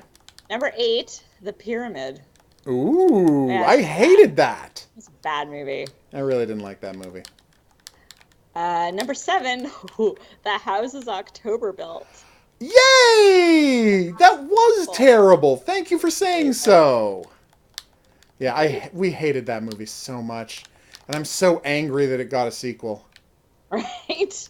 Well, and the weird part is, don't you remember what I said at the end of The Houses October Built, which is it's a crap ending because this is a produced film that is being released, and within the world of the film, people know whether those people died or not. Mm-hmm. So you can't leave that information out of the film and yet present it as a found footage or mockumentary. Right. Like, you're just not allowed to do that. And they did, and then they ruined the ending of their movie. Their incredibly prized, ambiguous ending, they ruined it by having a sequel where, no, they were fine. It was just the ultimate Halloween prank. Yeah. Yeah. All right. Yeah, it just really bothered me, that movie. Anyway, next up. Number 6, The Atticus Institute. Ooh, the Atticus Institute. Says here, an infuriating watch because it showed promise story-wise, devoid of characters, decent acting, decent visuals, decent scares, or a satisfying plot. Damn. Wow. Yeah, that is pulling no punches. Way to go. Okay, number 5, Blair Witch. Good. Oh, Blair. Okay, sorry. I got confused there for a second. Blair Witch is a great. Oh, I forgot that's what that movie was called. Yeah, Blair Witch was garbage. But anyway, you're saying? Well, I just gonna say I think we sort of have the definitive take on Blair Witch. We really do. You know? We absolutely have the definitive take on Blair Witch. And if you want to know how terrible that movie was, by all means, go and check out our episode. It's fantastic. Or the video, Is She a Witch? Is she a witch? An alien. Or a beaver. A beaver. It's can be made for all three. But one of them weirdly comes out in the lead. It's Alien. Alien comes out in the lead. Alien. The Blair Witch is definitely an alien. But surprisingly, it's equally as likely that she's a witch or just a large human size, like a human-sized bipedal beaver. Yeah. Like She could 50-50. be an alien beaver. That's something we didn't address. No, we did not address in fact, extreme likelihood that she is an alien beaver. Hey, Unabridged, I am glad to hear that you tried out the Deathly Hallows game, and I'm glad I remembered it correctly as being complete trash. But anyway, continue. Number 4, Willow Creek. Unfair. I liked this movie. That's the Bigfoot one that Bobcat Goldthwait made? Bobcat, yes. Yeah, you told me great things about it. I haven't watched it yet, but I will, and, you said good things, and I generally trust your opinion about these movies. Yeah. What does he say about it to justify calling it one of the worst of all time? Again, by the way, the maker of the frigging Blair Witch Project made an absolutely trash Bigfoot movie that we covered on the show. So unless that's also on there, I want to believe that this guy just making the list just got confused about which one he was talking about. Because that Bobcat Goldthwait one, you told me was great, and the one from Ed Myrick was just god-awful. Yeah. So it all right. says here, a couple camp in the woods to capture first-hand evidence of Bigfoot. So boring that when it came to writing a review, we really struggled to find the words needed to make it through a decent length. One of the worst found footage and horrors, and the worst of the Bigfoot group. And it says here, poorly acted, poorly filmed, and poorly written. Willow Creek has 0 redeeming features. It's boring and so unoriginal. Everyone involved should hang their heads in shame. It can't be that bad. It's not that bad. Like literally, it can't be that bad. No, there are way worse Bigfoot movies out there. Again, we literally just mentioned one, which is, and I want to point this out, right? And I can't stress this out. I can't stress this enough. In this movie, they are going to their cabin for the weekend, and on their way to the cabin, they run over a baby Bigfoot. Yep. And they all know, and they have video evidence of them running over a baby Bigfoot. The movie is called Evidence. Oh, no, that's not Evidence. Are you sure? No, Evidence is the good one. Evidence is the one... Mossman. Exists, yes. Wait. Anyway, you're right. I'm thinking, well, one is called Evidence, one is called Exists. One is an amazing movie, which is, and this is true, it is intended to be, like, the filmmakers were trying to make a story from the point of view of the hikers who were getting killed in the Arklay Mountains before the plot of Resident Evil starts. Like, in the plot of... It's true. In Resident Evil, there have been reports that hikers have been killed in the Arklay Mountains, and so they go to check out this thing. And this is a whole movie from the point of view of those hikers, because it starts out, campers, hikers, then there are weird monsters in the background, and then suddenly they're in an underground government research umbrella facility. Yes. It is so crazy, and it's amazing. One is called... Is that Exists, or is that Evidence? I think that's Exists. Okay, one is called Exists, one is called Evidence, one of them is a garbage... Yeah, she's just going to look it up. Anyway, I'll finish telling you about the Bigfoot one. The Bigfoot one is, like, again, on their way out to camp, they run over a Bigfoot, and a baby Bigfoot, and the other Bigfoot screams and hollers because it's pissed off its kid got run over. Who wouldn't be? Again, why were you walking in the road? You're in Bigfoot. This is on you, Mom. You should have known better. But anyway, and so after that happens, they're like, well, let's not let murdering a mythical creature, well, involuntary manslaughter, vehicular manslaughter, a mythical creature spoil our weekend. Let's spend a whole day doing awesome BMX stunts with GoPros tied to the handlebars of our bikes. And then that night, they all get killed by Bigfoots. And I'm like, friggin' go home! You murdered a Bigfoot! Ugh! Hey, Tog. Okay, so I looked it up, and this isn't helping. Oh, no, okay, sorry. Shit. What am I forgot the one. Okay, Evidence is the one with the guy who's never been camping before. Oh, so Evidence is the Resident Evil side story? Yes. Okay. Yes. And Exists is Ed Merrick's Bigfoot movie. Correct, yes, so I was wrong. All right, we had it backwards, but you understand why she made the mistake. They're almost identical titles. But it's so crazy that Willow Creek would be on this list and Exists wouldn't. Yeah. That's madness. I know. All right. Okay, number 3, Moth. I assume a movie about the Mothman. It's gotta be, right? Well, but it says here, a lecturer and her student travel to Europe to look into the mythology of the Mothman. Mothman is from one place in West Virginia. Yeah, he's from West Virginia. There's no historical international Mothman stories. No, it's That's just wrong. One town in West Virginia that had these horrible experiences with a Mothman, and this is a fact, the first man in black, who was, and this is true, named Indrid Cold. What? Yeah, that's the name he went by. The man in black who showed up to investigate. He's like, hi, I'm Indrid Cold. But the whole thing about the Mothman is that people see the Mothman and then something terrible would happen because a bridge collapsed. And people reported seeing the Mothman before this bridge collapsed. Absolutely. But at the same time, a guy in a black suit who talked really weirdly and in a strange accent was walking around town investigating the Mothman, and that's the first historical appearance of what we now think of as the Men in Black. And the guy was named Indrid Cold. I don't remember. I've never read anything about that. I read the Mothman book, and that's how I know. Yeah, it got left out of the movie. I'm not saying it's all true. I'm saying I read the book, and that is what is in the book. No, and I mean, to be fair, a bunch of people... Okay, it's possible that the guy who came from New York to write a book about the Mothman made every word of this up. But as part of his reporting, he reported a bunch of people talking about this guy who would come to talk to them and ask them questions about the Mothman. And one person said his name was Indrid Cold. Everyone said he drove a black car, wore a black suit, and had a weird accent. Like, that part... Again, he might have made every word of that up. I don't know. I'm just telling you what was reported contemporaneously. Okay. That's all I'm saying. Contemporaneous reporting. I could be wrong. Anyway, go. Paranormal Activity 4. Oh, the garbage one where what's-her-name comes back?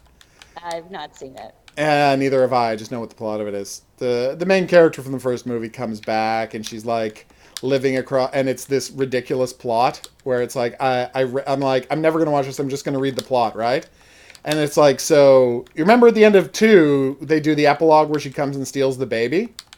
So the this family who's watching the like they live across the street. Number 3. No, 2 is the prequel, and then at the end of the prequel, 2 is the Tokyo one. No, the Tokyo one was unofficial.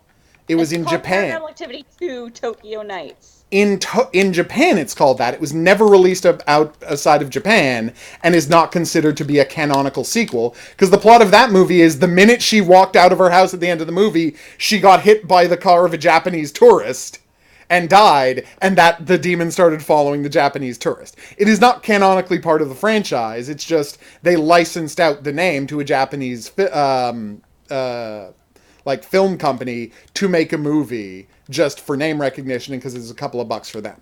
It is not canonically part of the franchise. Because they have I'll say this about this terrible franchise. It has a pretty tight continuity. Like, they actually put in the effort. But anyway, the second movie ends with her kidnapping a kid. The third is a, prequel telling the story of their childhoods and how they got cursed with this demon. Right? And, that one I've seen. Yeah, no, yeah, we covered that one on the show. But anyway, so 4, here's what happens. This family is like, who's this weird lady who's moved in across the street, who's got a 6-year-old son? And we're like, wait a minute. It's 6 years since Paranormal Activity happened. And it's the same actress. So we're like, oh my God, she must have kidnapped that kid. And that's the kid all grown up. And so that's what you're supposed to think for the whole movie. And then and this is the actual twist in the movie. I'm spoiling it for everyone. At the 80-minute mark of the movie, we find out that the main character, teenage girl, her little brother is adopted, and her little brother is the cursed baby. And the woman across the street from the main character from the first movie just stole some random other kid at some point for no reason. Mm-hmm. Like, she stole another kid just so we would be surprised by the twist. Yeah, it's a garbage movie, and I haven't even seen it, but the fact that twist is included lets me know that it's a garbage movie. So yeah, I'm very angry at this film I haven't seen. Next up. Number 1, The Frankenstein Theory. That's such a trash film! It's terrible. But it stars Ian Doyle from Criminal Minds. But it's so bad. No, it's terrible. There's nothing good about it. It doesn't make any sense. That was the inaugural film, the first film I did for my "What was your plan?" theory of videos, where it's like 1,000 people go missing in Canada. I'm like, I think we would notice. Yeah. Well, no, 10,000 people have gone missing over the past 100 years. Most of them in the Pacific Northwest. Everybody tells you it's the wolves and the cold doing it, but we think it's really Frankenstein. Like, what? Why would you think that? Why would you think that? But and so yeah, I did this bit about it called what was your plan? And I wanted to know what was the plan of the scientist going to make this documentary. Okay, everyone thinks you're crazy for thinking Frankenstein is real. But you think that Frankenstein is living in Canada and for the past 100 years has been hanging out just murdering everyone he comes across. Yep. And your plan is just go to Northwest Territories, the biggest place, the biggest uninhabited expanse outside of Siberia on Earth, or Antarctica on Earth. So the biggest frigid hellscape on Earth outside of Siberia or Antarctica. Just go there and hope you run into Frankenstein. And it's like, but okay, let's say, best case scenario, you run into Frankenstein. What then? Yeah. What did you think would happen next? And the answer is Frankenstein kills everybody because he's killed 10,000 people over the past 100 years. Right? What's a few more? What is a couple more to him? He's like, and it's like this guy's plan seems to have been, get within 5 feet of Frankenstein, yell, by the way, I'm Dr. Frankenstein's great-grandson, and hope that makes Frankenstein not want to kill you? Like, that's your whole plan? But that was his whole plan. It's like, it's the worst plan since Grave Encounters 2. Where it's like, we think that there's really a ghost in this thing, and we want to prove it. I'm like, yeah, but when people went into that asylum, they all got killed. So, one of two things are going to happen. You're going to waste your whole night, because it's not a real ghost murder, and you don't have there's no ghosts in there to kill people, right? And then you don't have a movie, or the ghosts are going to kill all of you, and then you don't have a movie. Or, although, actually, technically, there's the third option, because the ghost killed everybody, and they still had a movie. But that's a twist for the end of the thing. But it's like, why was this your plan? What were you hoping to accomplish by this? And that happens so frequently in these terrible found footage movies. It's like, you think you've got proof of a monster running around killing people. Why are you provoking it? Yeah. Oh, you know, I mean, honestly, how long would it take you to fix the end of, the original found footage horror movie? What's it called? The Last Broadcast. Last Broadcast? Yeah, Last Broadcast. Well, you just chop off the last couple minutes and you're done. No, but you don't just chop off the last minutes. You need to like put in a voiceover or a title card that says that that you go from him announcing that he's going to leave, right? Announcing that he's going to go. I'm going to spend X amount of time in the Pine Barrens. I'm going to find out. I'm going to find out what happens. Then you have a title card, right? Of like, this footage was found, right? This footage showed up on the production company, you know, like the film house's doorstep X amount of time afterward, 2 weeks after he disappeared. No one has heard from him since. Like, a week after they received the footage, she finished processing the video, and then the video of the killer is a video of his face. Like, police are currently searching for the whereabouts of so-and-so. And that's the end of the movie. Mm-hmm. And it's like, honestly, do you think that would take that long to do? Because you wouldn't need any new footage. You just need, like, a couple of title cards and to re-edit that last scene, right? Mm-hmm. Yeah. So I'm just saying, it's like, can we just put out on like, YouTube a fixed version of the ending of that movie? It's just Sure. like, it's such... okay, well, I'll dig it up and I'll tell you what I think we should do, and then you can tell me if it's hard to do. But it's like, it's such an incredible movie, and then they throw it away with this, now it's just a regular movie. Now it's just a regular movie at the end of it. Right? And you're just like, no! You had such an amazing premise here. You had such a great execution of your premise, and then you throw it away by no longer being a mockumentary at the end. Like, you throw away the best thing you had going for it, your perfect depiction of a mockumentary. Right? And then, and this is the part that kills me, is when this frigging guy goes and does interviews and talks about how proud he is of the way that they ended the movie that way. Mm-hmm. Like, dude, are you a moron? You Yes. ruined... Yeah, I guess he is a moron. What am I saying? Why am I asking that question? He's obviously a moron.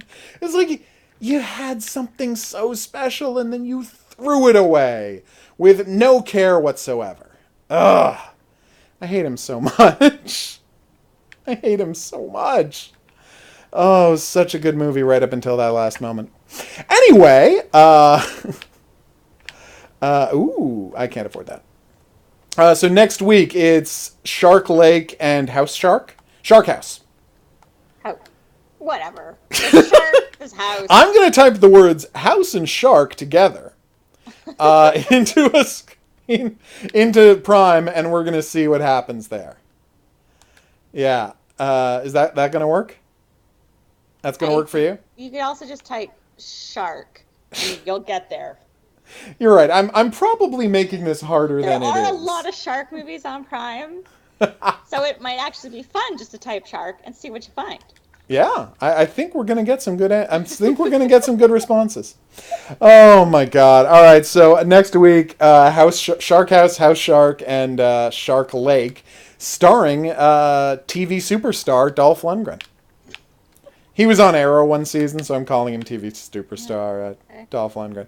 Anyway, we're part of the. I was gonna try to come up. He was a Fulbright scholar. You conferred him as that. Jesus, like he's had such an amazing life. I know. It's incredible. He's such an incredible man, and it's like he's so much just remembered as the guy from Rocky IV, and I'm like, he's this fantastic. He's a brilliant man.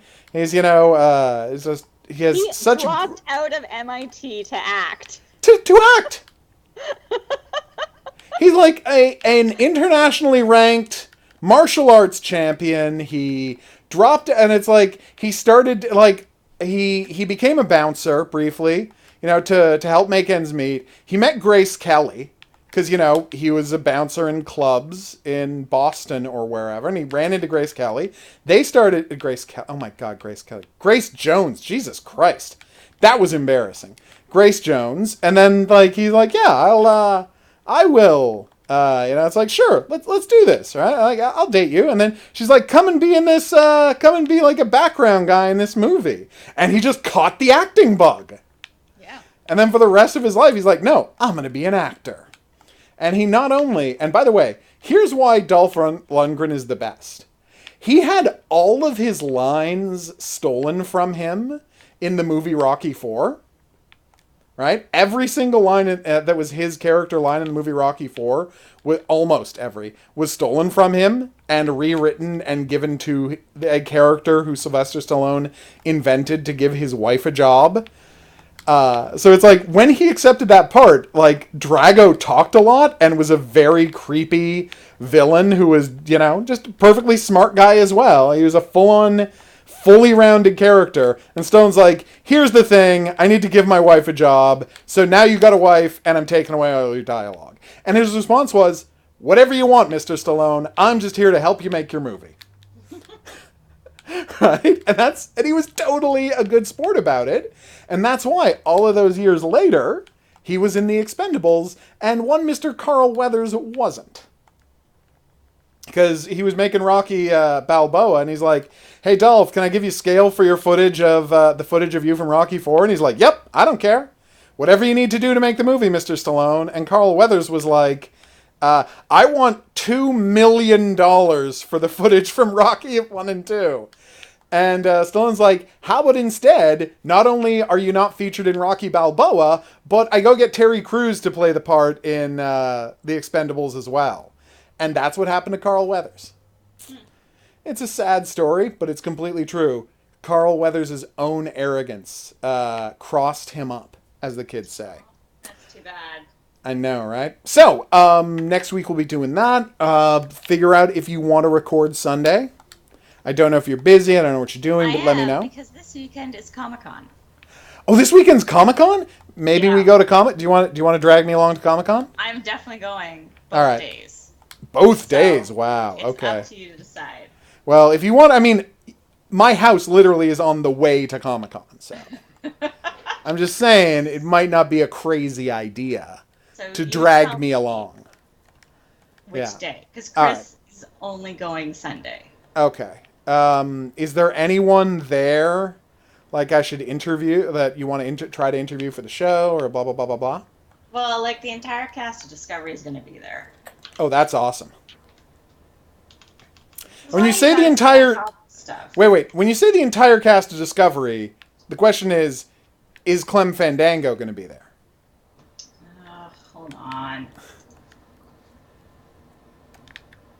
Is that a real person's real name? No. Shazad Latif. Ron Perlman will be there. Oh my God, Ron Perlman's going to be there? Yeah. God, I love Ron Perlman. Anson Mount. Yeah, Anson Mount, obviously. The Pink Ranger. Catherine Tate. Oh, Catherine Tate, my least favorite Doctor Who she was sidekick. the best companion. Some people say that. She's my least favorite companion. Kevin I know. Conroy. Oh, Kevin Conroy. History's Mark greatest Sheppard. Batman.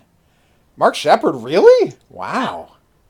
Damn. Torres. Gina Torres. This gets bigger every year. Sean Astin. What? Sean Astin? Wallace Shawn. Okay, would it be bad to go to meet Wallace Shawn and just ask him questions about The Good Wife? That would be bad, yeah. Oh, but he must love being on The Good Wife. He was on there so many times.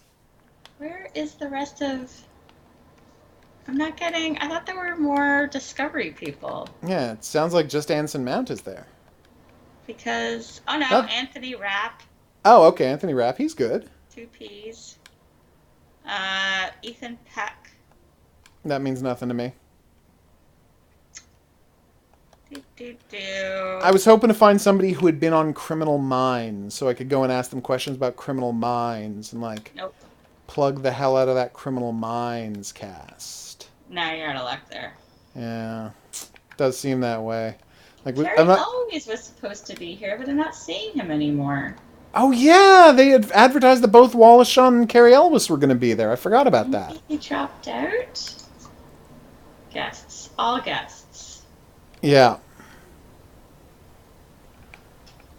Do. No,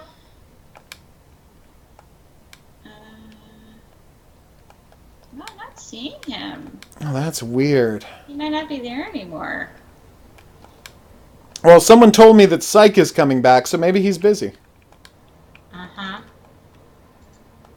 Oh, Psych.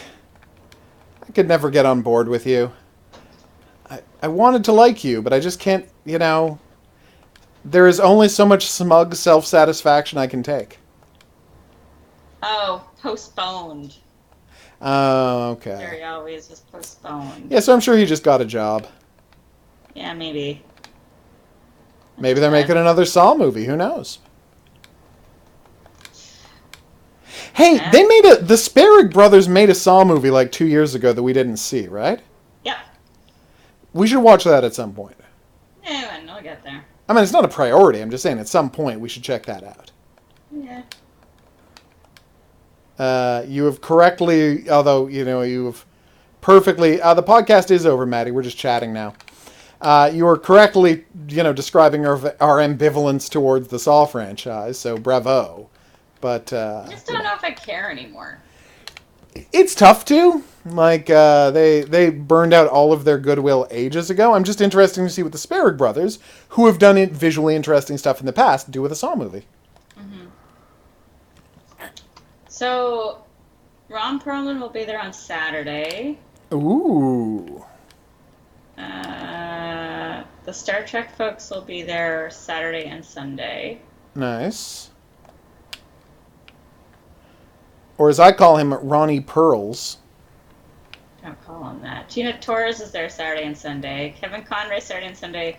Mark Sheppard Saturday and Sunday. Sean Astin Saturday and Sunday.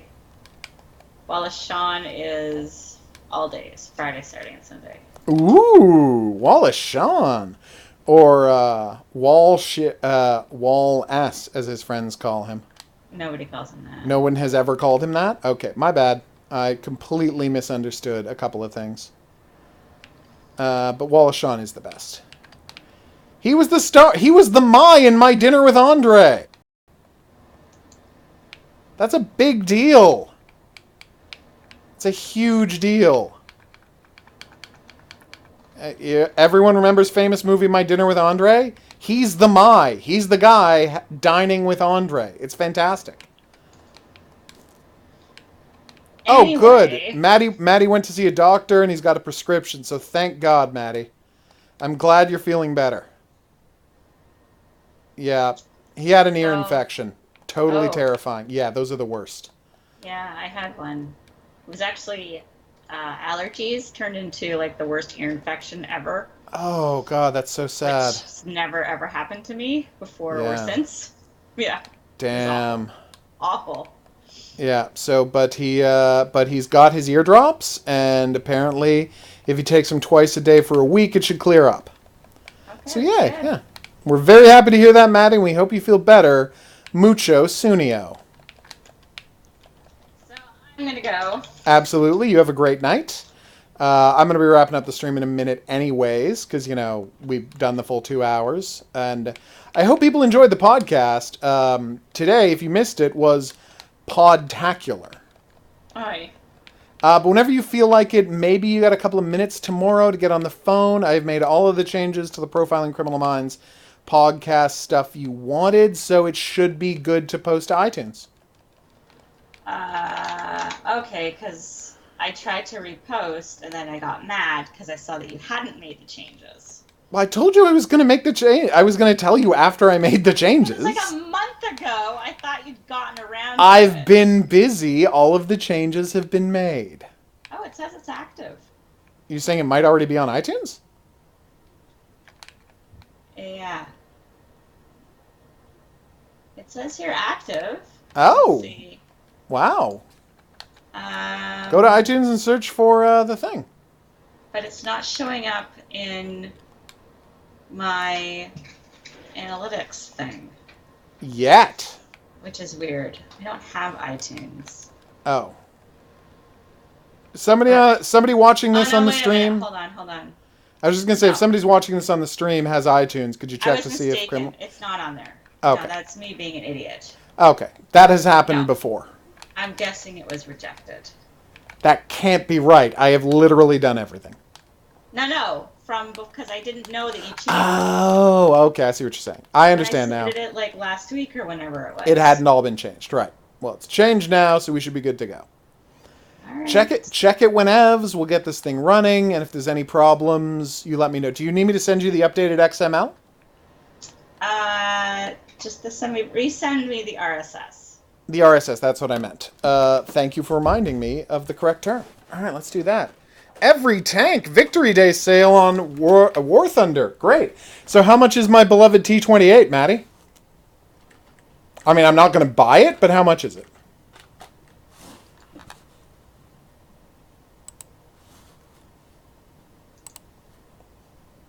Do-do-do-do. Do-do-do.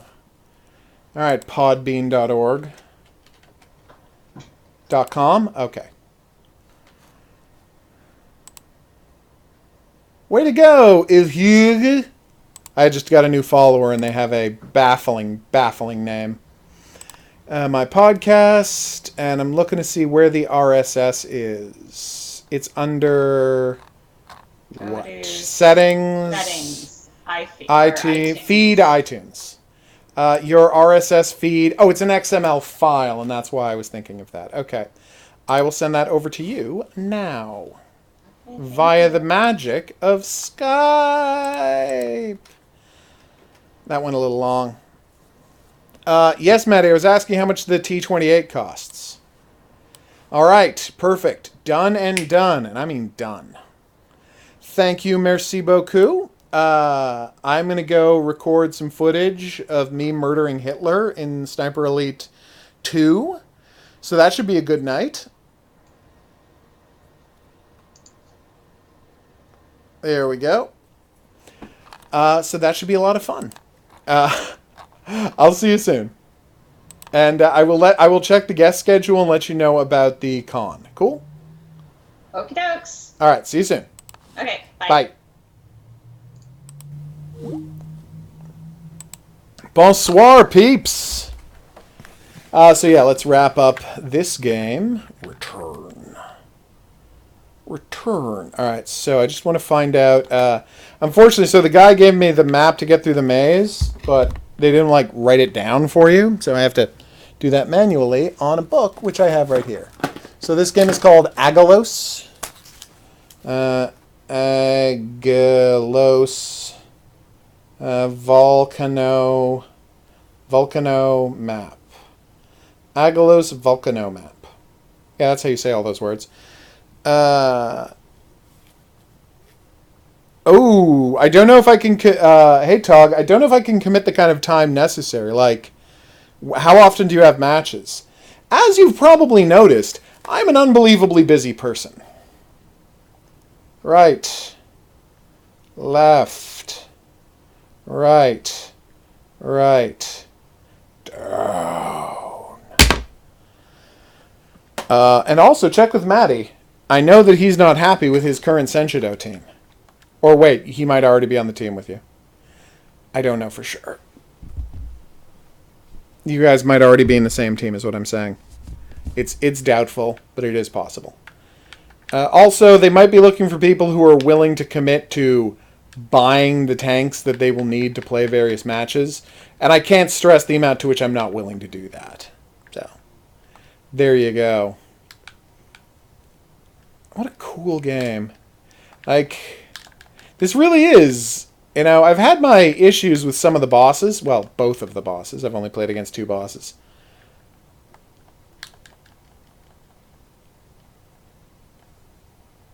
You don't like the T-28? I'm sad to hear that. Is it not good? Is it a terrible tank that's not worth playing as? Because it is the, how shall I put this? Tank of my dreams. Well, I guess technically the T-95. Wait, which one has the side panels? Which one has the extra side armor? Is that the T-95 or the T-28? Okay, Maddie isn't on your team. Gotcha. I'm just wondering what your... Oh, I guess I have to learn firepower from the thing to get there. Ah, okay. Yeah, I don't know if I have time to do grinding is the sad part. Dragon armor for 6,000. You know what? I probably shouldn't do that voice. Oh, high temperatures not against fire. Oh, so you need it just to get into the volcano, but actual fire monsters won't hurt. Fire stuff will hurt you. It's pretty bad, huh? See, that makes me sad. Ooh. Wait. Oh, there was special underwater armor I could have been using. Alright, well, I'm embarrassed now. Oh, yeah, that was bad. That was dumb of me. I probably should have checked after I bought the coral armor. I bet the coral sword also does bonus damage underwater. Oh, really? Yeah, you can always send it over, Tog. Like I said, I'm always happy to people... Well, that is nice. If I can just use my M4A1, then, you know, problem solved, right? Boom! Nope, can't jump high enough. Yeah, they've done a really good job with this game. I doff my cap to the... I'm a big... Look! It's the pig guy from Dragon Monster Kid Monster Monsterland. Wonder Kid Monsterland. You know what I'm saying. It's clear the game I'm referring to, right? The Dragon's Curse, you know. Adventure Kit, the famous Sega game that just had that amazing remake a couple of years ago. Maybe it was last year. But yes, we're going to call it now. Wrap up the stream. I'm sad about the T-95, T-28 or T-95 not being good, Maddie. Okay, War Thunder, Victory Day Sale. War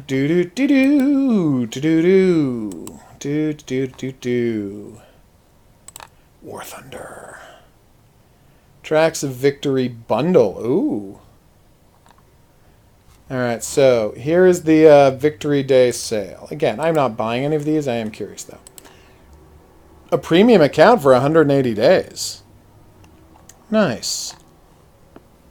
Golden Eagles. Vehicles. There we go. So it's on sale. A rank 4 T-3485E and a pack for it. Black Cat pack. Nice. Canadian Armored Division pack. Aww. That's adorbs. Look at that little guy. 5th Canadian Armored Division initially engaged the enemy in Italy in 1943. Belgium re-equipped and fought in the final stages of the war, most notably the offensives across the Rhine. Huh. Nice. The MS M5 is the latest version of the Stuart Light tank line, which is loved by its crews for its reliability and great mobility. Nice. No, we're not playing War Thunder now, Maddie. I'm just checking out the store to see what's on sale. IS-2 Revenge for the Hero Brother pack. Just seems so crazy to play $30 for one tank. I got into this big debate with some dude in the comments section of the video who claimed that Girls and Panzer had no content. And I'm like, seriously? Find me a single-player tank game, first, at all. But if you can miraculously turn up a single-player tank game, find me one with more content than Girls and Panzer. And the best he can do is like, well, what about that one set of missions in Battlefield 5? And I'm like, are you pretending to come up with a good idea? Because you're not succeeding. Really? Oh. Thanks, Tog. I'll check it out. I don't think the T28 is on sale, which makes me sad. I can't search, huh? Oh, no, I can search. T-28.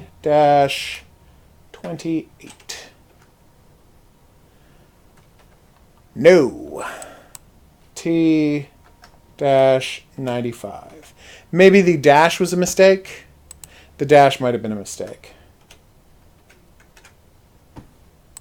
No, they're just not for sale. I'm sad now. Oh. They have a game called Cuisine Royale. Oh, it's their ripoff of PUBG. Okay. I had just never heard of it before this second. It is? How come I couldn't find it, Hans? Although me finding things is historically not great. 5236GE? Oh, Golden Eagles, yes. Oh, Golden Eagles. Right, so you would have to buy the Golden Eagles to do it. So in order to do that, I would have to buy 25 plus 5, 2, 3. So I'd have to buy $30 worth of Golden Eagles. Oh, and you can only buy it in-game. Yeah, I just can't see myself spending $30 on a tank. I mean, just not going to happen. I hear you, Tog. Although, for me, it's just, money in general. All right, we're wrapping up the stream here. Thanks, everybody who dropped by. I hope you enjoyed the podcast and us continuing to talk about a bunch of horror movie stuff afterwards, and then a convention stuff. It's been pretty badass. But yeah, I think everything went pretty darn well today. So I was a little disappointed to find out that Sniper Elite V2 Remastered is literally just Sniper Elite V2 with better graphics. So that's a minor disappointment. I'm going to see if they've fixed the AI at all. Oh, okay. Oh. Only the Russians do dashes. I didn't know that. Yeah, sure, Tog. Will do. If I am in Aish? I don't know what Aish is. So yeah, I was a little disappointed to find out that they have not rebuilt Sniper Elite 2 in the Sniper Elite 3 and 4 engine as I had hoped. It is literally just better graphics and all of the DLC all in one place. Which, I mean, it's still a good product, but guys, you have so completely transformed what Sniper Elite is with Sniper Elite 3 and 4 that it is a tragedy to go back to just playing Sniper Elite 2. I will finish, but, tragedy. All right, so see you back here tomorrow night for who knows? I mean, I don't. Oh, okay. I don't know if they like you using your disability money to buy tanks, but then again, I'm not here to tell you how to spend your money. I am 100% not going to wade into that minefield. You do you, is my takeaway. You do you. So anyway, as I was saying, I'm headed out. I will see you back here tomorrow for who knows what. I'd say more crying is not enough, but that really ticked me off last night, so it's going to be a while before we take another look at Crying is Not Enough. I don't know what those guys were thinking. But yeah, we got plenty of other stuff to play, so we're going to get to it. And as usual, questions, suggestions, quiz answers, go in the comments section below the video. Oh, no. I saw the message from you. Don't worry, Landship. I absolutely saw that. So yes, questions, suggestions, go in the comment section below the video. We didn't do quizzes, but if you can answer one anyway, that goes in the comment section too. That would be weird, show up with a quiz answer to a question I didn't ask. I will, excuse me, see you back here For more, check out the Discord channel if you want to know when these... That was loud. When these streams start. But until then, I'm going to say, au revoir.